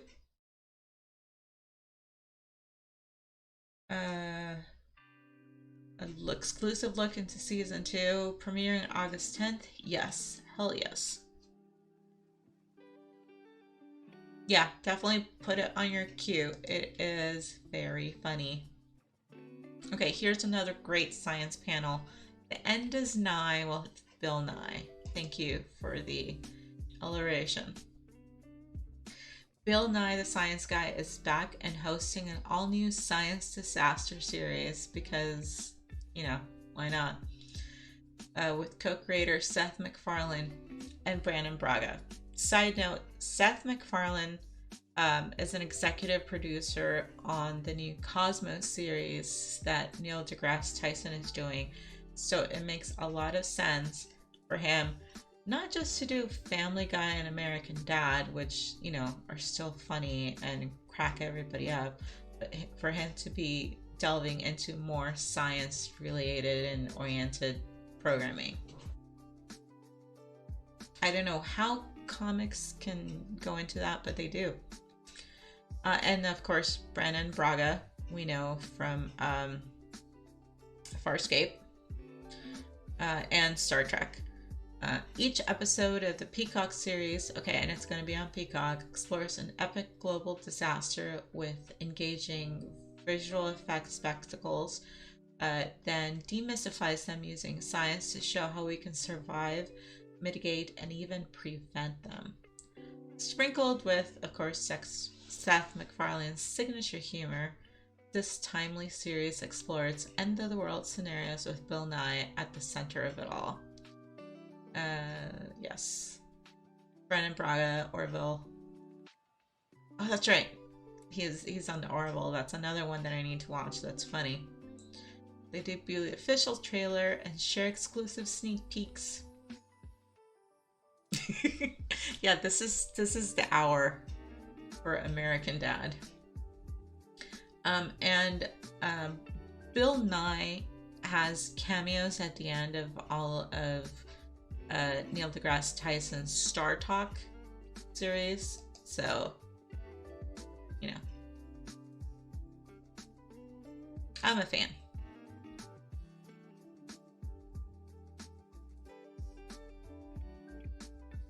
Of course, I should be doing more Jurassic Park stuff, however, because Jurassic World Domination already premiered, I guess it didn't merit the final installment in the series getting a panel. It was just sad. Although there will be a lot of inflated T-Rexes walking around Comic-Con, which is a perfect costume for keeping socially distanced from people not touching you in your cosplay. Yep, it's the end of an era. We will never again have a new release from the Jurassic franchise. From the world it takes place in the sets to the creatures, vehicles, props, and so much more. The production design is what makes the words on the page come to life on screen. process begins with the vision of production designers and continues with hours of research and months of collaboration with the writer, director, cinematographer, and an army of art department and visual effects artists. Oh my goodness. Okay, have a good night. Ay, que gross. Buenas noches. I will catch you later, and Gigos, if I can still wake up.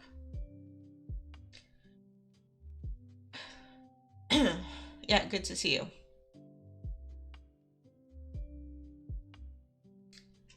Oh, I'm so sorry, Spirit. I really hope your day gets better. I love you being here, but screens are bad for migraines. You need to be in the dark. You need to be in a well-cooled area. Get some caffeine in you. Coffee will help. But you know the drill because this is not your first migraine. Thank you for being here, but I need you to feel better. So please get some rest. I want my turtle baby daddy to be healthy. Yeah, the turtle inflatable T-Rexes are great.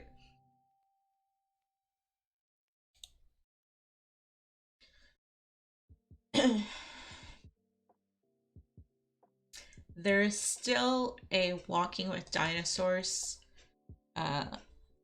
touring company that they will set up the ginormous, like, full-size dinosaurs. I think they had it at the county fair space this past year where you could just drive through in your car, and it's completely set up through like Cretaceous period fauna. So it's sad, no more movies, but this is not the end of the dinosaurs. Oh, and I think one of the panels on Friday, actually, one of the science panels actually dealt through the science of let's go through Jurassic Park and see how we can actually, create dinosaurs. Critical Role, I'm a fan of that. Matthew Mercer, who doesn't love Matthew? Come on.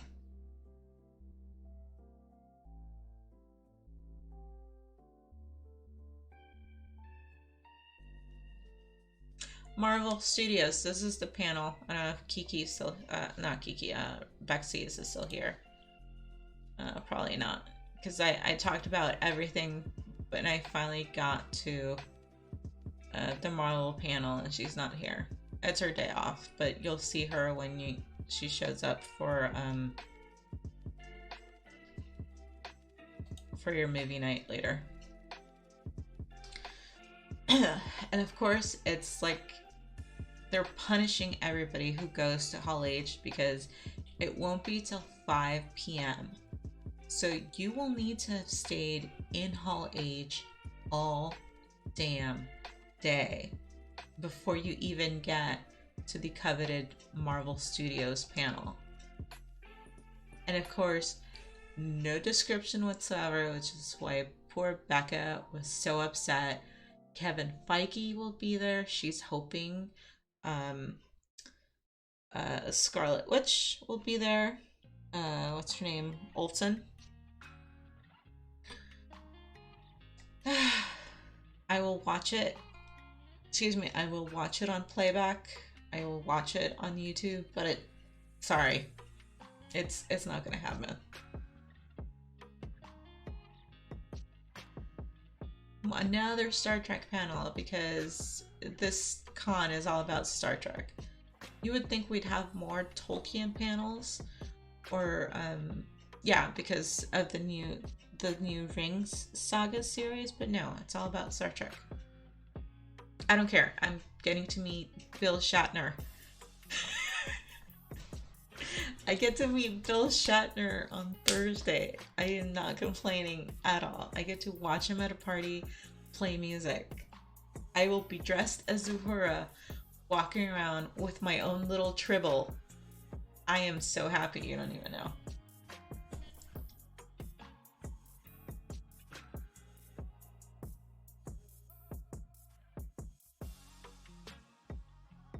Where's Odin? It's classic erotic comics. He would like this.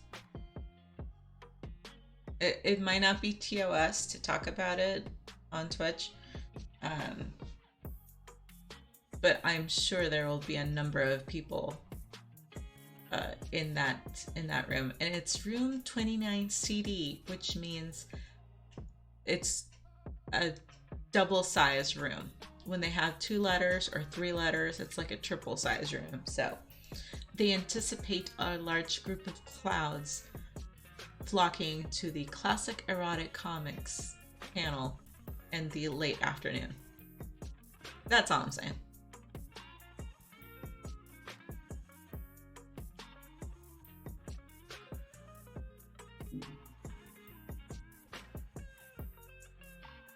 Another heavy metal, because they are still the premier magazine or online magazine.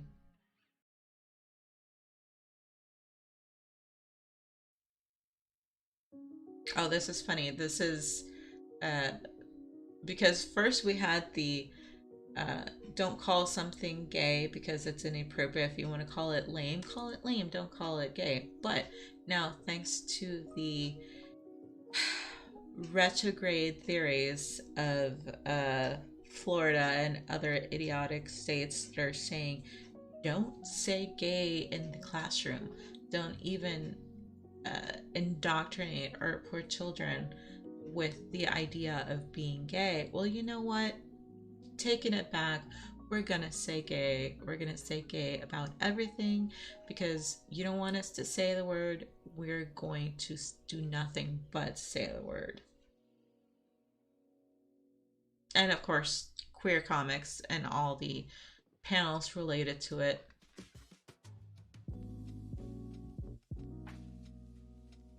Oh, we had, I think it was on Friday, we had the John Wick and Kung Fu, because that is a thing now. It is Kung Fu. Now we have Kung Fu and Age of Marvel and John Wick.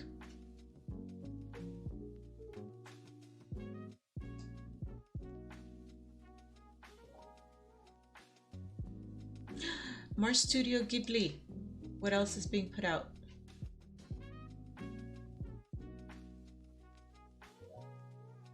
Hamster and Gretel.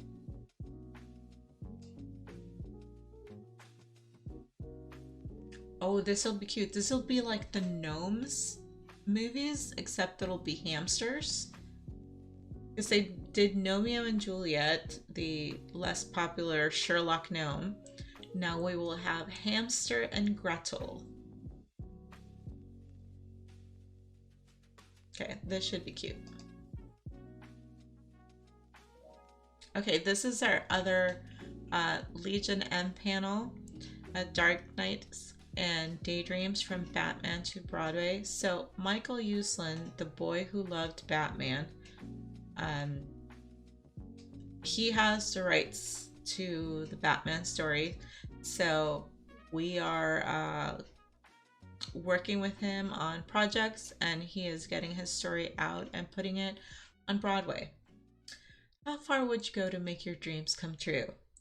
Devastated by how Batman was portrayed as a campy joke in the 1960s television series, teenager Michael Uslan vowed to show the world the dark and serious vigilante envisioned by Bill Finger and Bob Kane. He didn't stop until he acquired the film rights to the character and began an impressive 4 decades producing Batman on film. Starting with Michael Keaton's Batman in 1989. Remember, Mama Machine was watching the Batman shows today.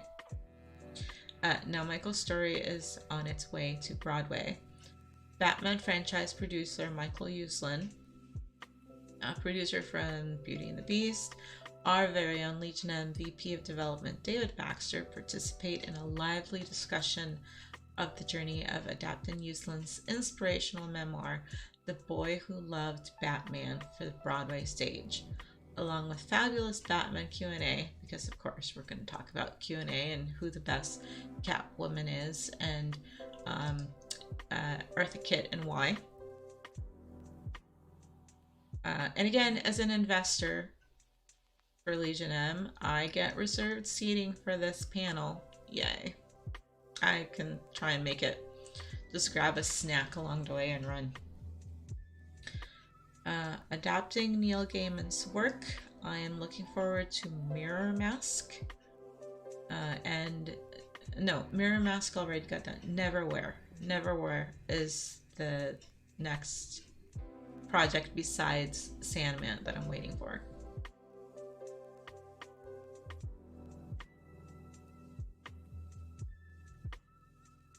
Oh yeah, the Graveyard one too. That one was interesting.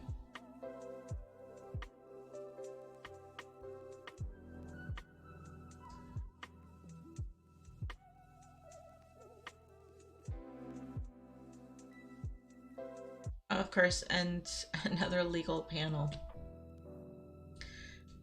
from the Legal Geeks, Law and Thunder, Legal Analysis of Thor and Doctor Strange. I may be making it to this one finally. Who is the true owner of Mjolnir? Is it Thor? Is it Jane Foster? Is it the troll? No, the giant dwarf who made it. What is the liability for breaking the multiverse?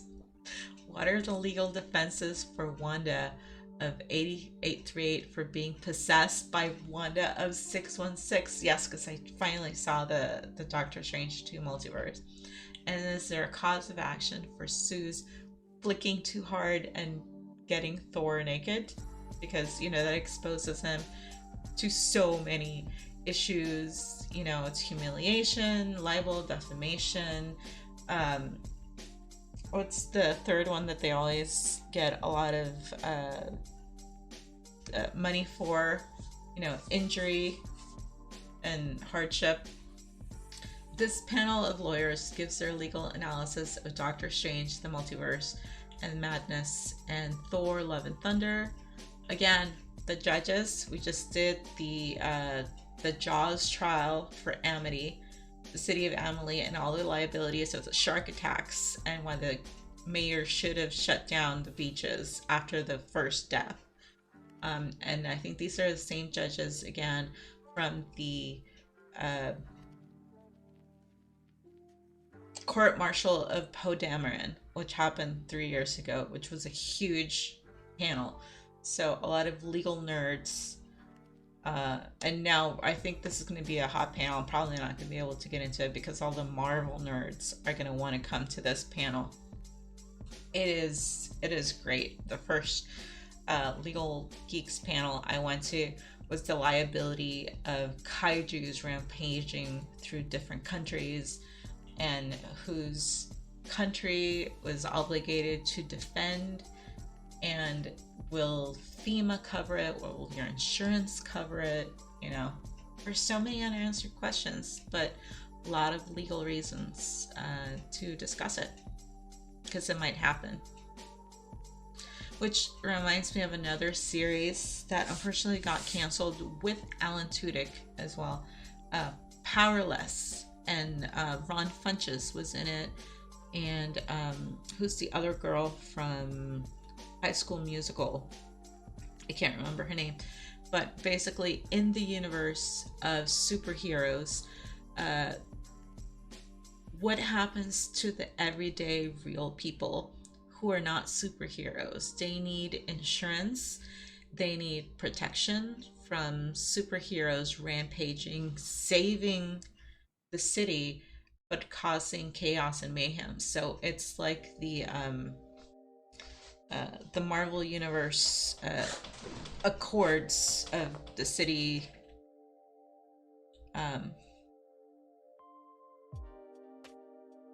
From the Age of Ultron, Sokovia, the Sokovia Accords. So it's like everything that happened in Sokovia. Yeah, and The Boys too. Yes. And it's a shame because that series was really good and it got canceled after the first season. So it's run by Bruce Wayne's less successful cousin or something. The insurance company, not insurance company, but like they promote products so that everyday humans can protect themselves from superhero and supervillain attacks. And it was a wonderful premise. So yes, you're right. The Boys kind of touch on it, but before The Boys, Powerless was a good show. And if you ever get a chance to at least binge that one season, do it, because it's very funny.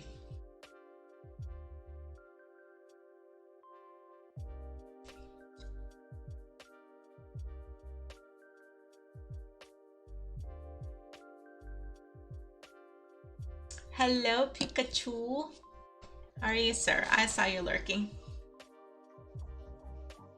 Yeah, Powerless. That's another great platform for Alan Tudyk. He basically plays the same Steve Carell role from The Office, where he's like a hapless boss and his more intelligent employees run the company.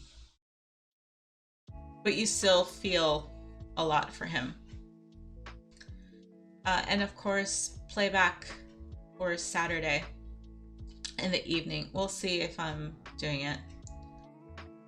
Okay, so this is it. The Saturday Masquerade. If you can't make it into Ballroom 20 because it takes like 2 hours to get in there for the Masquerade, because it's another hot ticket item, they will be simulcasting it in another room.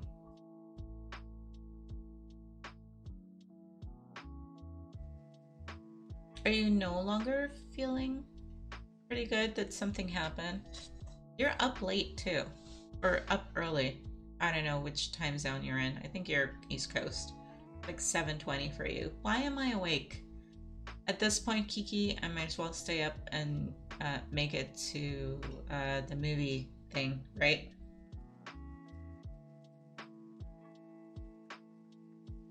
Okay, so that is it for the Saturday programming. Let's take a look at the offsites for Saturday, if there are any new. But before I skip to Saturday, I missed this, talking about it because I decided not to go, but I'm still on the fence.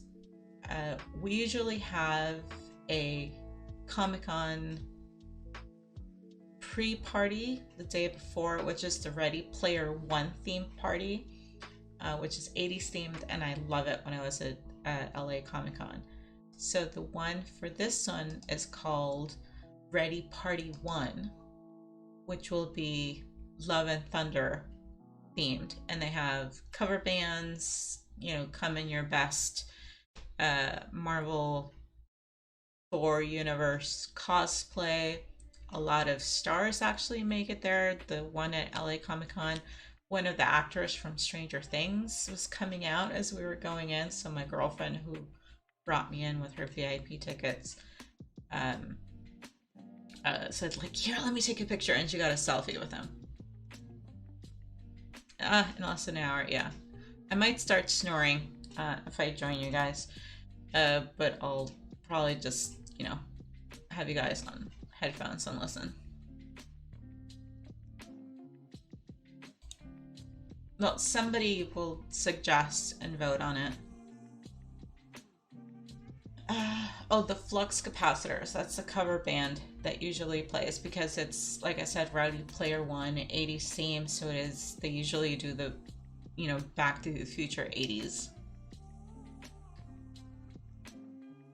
Early bird for 35 for the first 100 by June 30th. Nope. Did not make it by June 30th. But then the Burton Bash is $50 on Friday night. But it's at the Sugar Factory, so who knows? Might be good. Okay, Saturday offsites. Still the Star Trek Wrath of Pecan ice cream truck.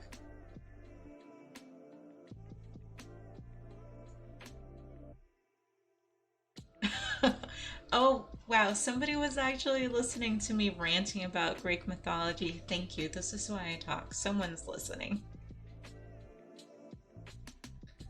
You played some games. That's good. see.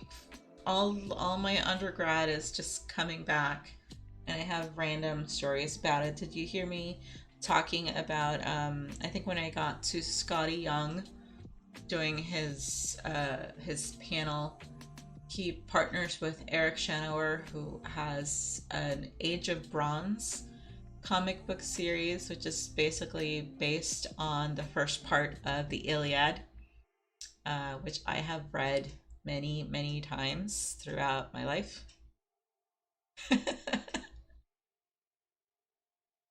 Hey, it comes out. I always said I should have been on Jeopardy at some point because my head is full of useless knowledge. But it comes out at appropriate times. The Voodoo Pirate Ship, if you want to get on that. The Severance experience at the Hard Rock Hotel. I need to see that show. This is the one I'm looking forward to. The Ghosts, Pinecone Trooper, Pete Friendzone, because there will be an archery range, and I can kick Cat Evergreen's ass in archery, because I should be, you know, the Mockingjay. Hello. So I want to see if I can get to that archery experience. Well, I'm glad you enjoy my stories, Pikachu. I try to have good ones. I've been around and experienced quite a few things, so if I can share and entertain, and that's why I'm here. Hello Kitty Cafe Truck. Make sure to hit that for sweets. Sea Monsters at the Maritime Museum. House of the Dragon's Den. I will try to do it. Oh, here we go. Movies pop-up. This is Ike Gross. I don't know if you're still in chat and listening, but this is the cosplay I will have. So this will be the day that I will have my movies cosplay on. And basically it looks like this guy with the purple shirt. I will not have the yellow visor, but I will have another purple shirt underneath that purple shirt with my movies golden calf cow on there. I don't know, I think that's right, Ike Gross called it because it was late. But yeah, this will be my cosplay.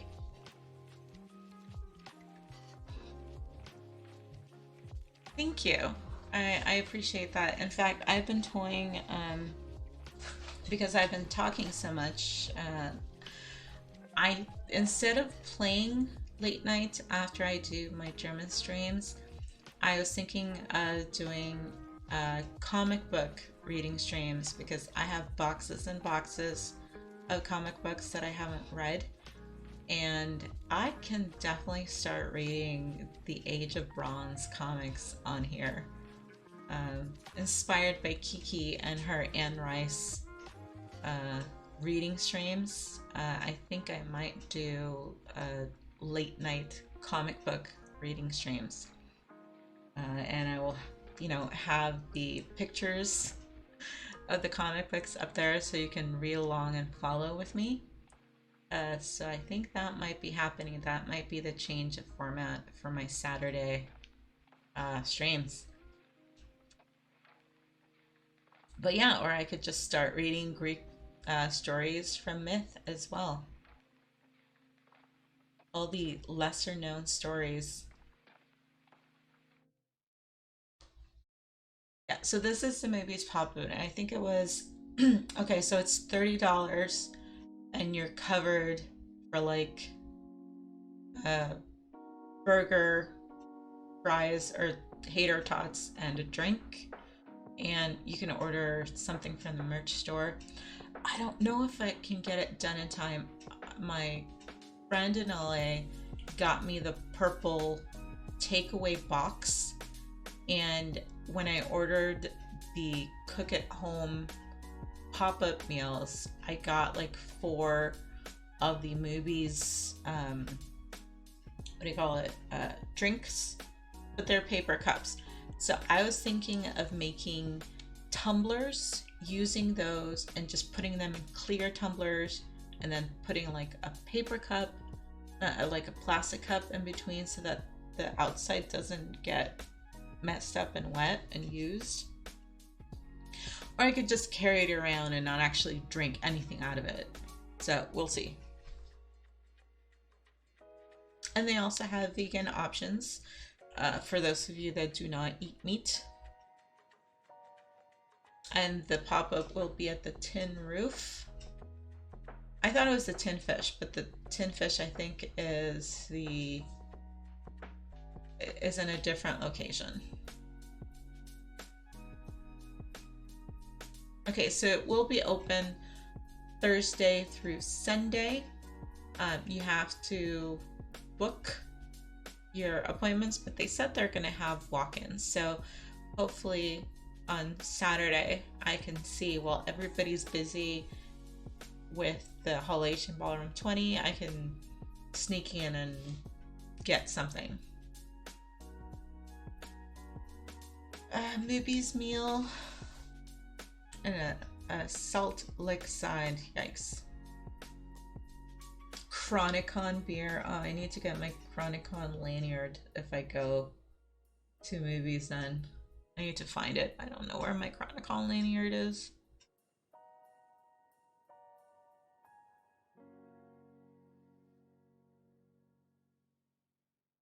Indiana Jones cosplay. I wholeheartedly approve of this since I have a degree in classical archaeology, and one of my friends from another community calls me OG Lara Croft.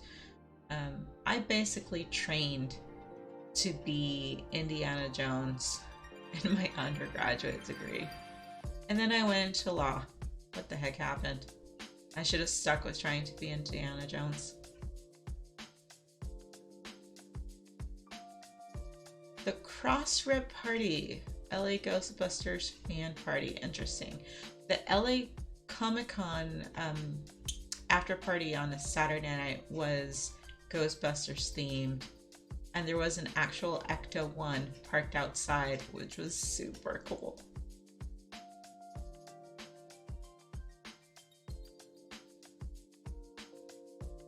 Comic-Con after party yacht cruise. Okay, that's interesting.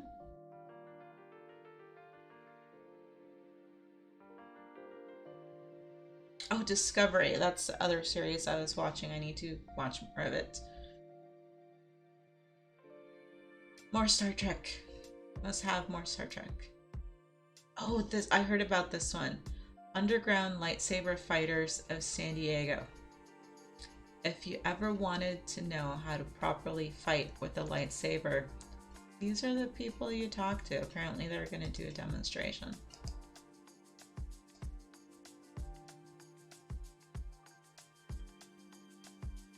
Oh yes, a bunch of grown adults with lightsabers in the middle of the night. It's like the fire poi or the glow-in-the-dark poi, and I have the poi balls, so I might bring them. I don't know. And I hope they're doing fancy lightsaber displays at the park.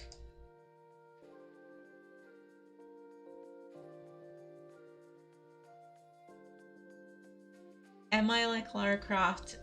As in, I am not a lady. I don't have a castle or a lineage of sorts.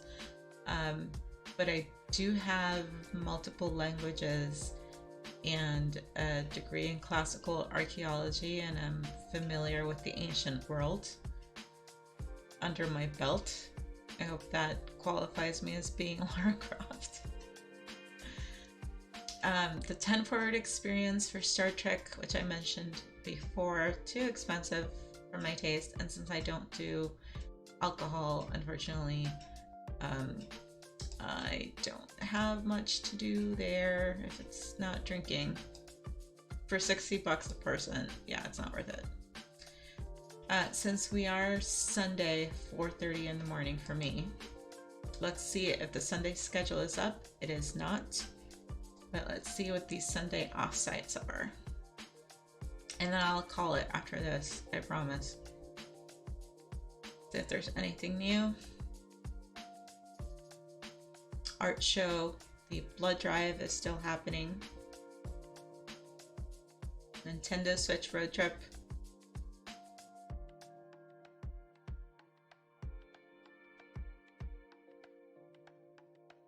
Army of Captain America's Invasion. Oh, that should be cute. Encanto sing-along. Salur, where are you? There's an Encanto sing-along. We will definitely talk about Bruno. I'm too modest. Yeah, I guess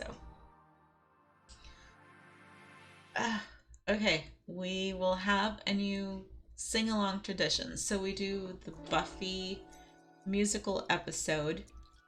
We have the Dr. Horrible's sing-along, and now we will have Encanto sing-along.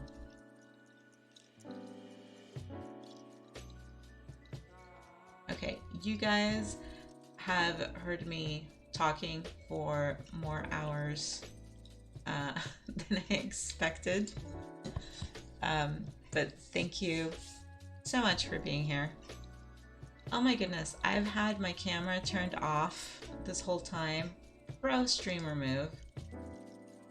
I think the last time I got up to go get something. I have not been looking at my screen the whole time. And I hadn't noticed.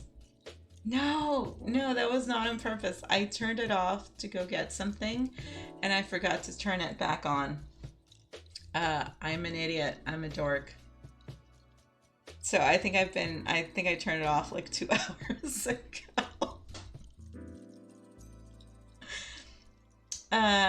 No, but thank you anyway for listening to me drone on about this, even though you didn't have video, which is probably better because you could focus on this. In fact, you actually read the stuff I had on screen.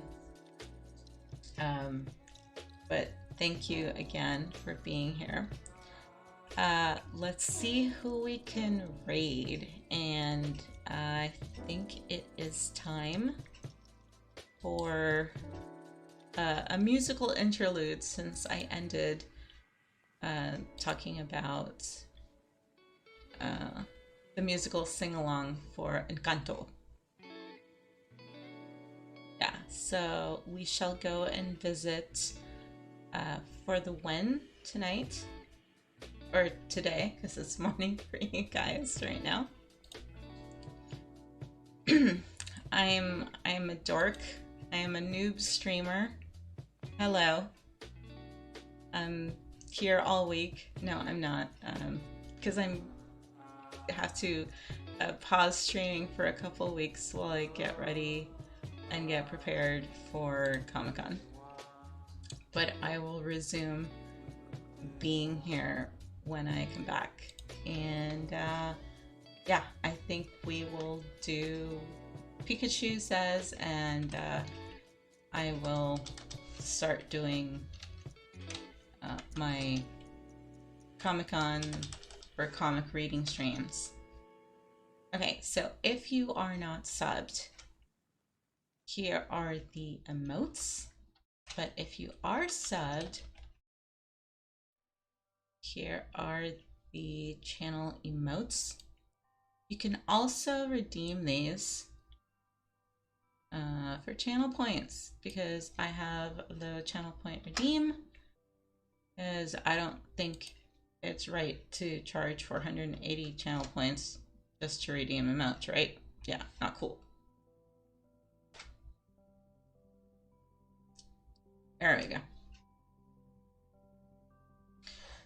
Oh, all right, and let me prep my page over here to get ready to raid in to the beautiful and very talented and very musical For the Win. Can you spell her name, please? Yes, we can.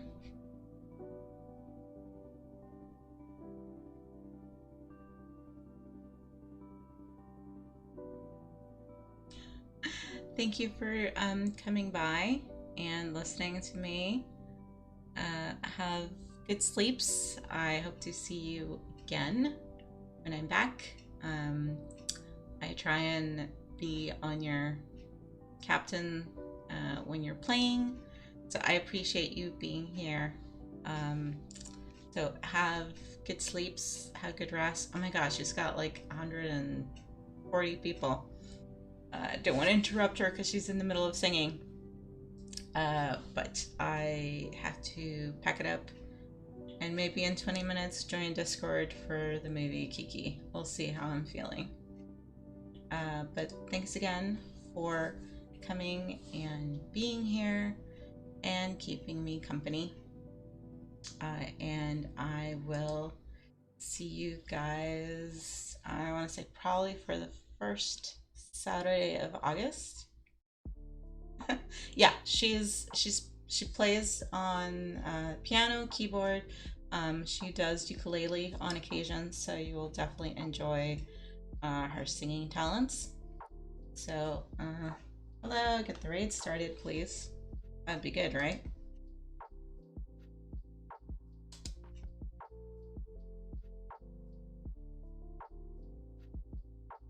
There you go. So I will see you guys soon. Have a wonderful night or day, and I'll talk to you guys later. Bye.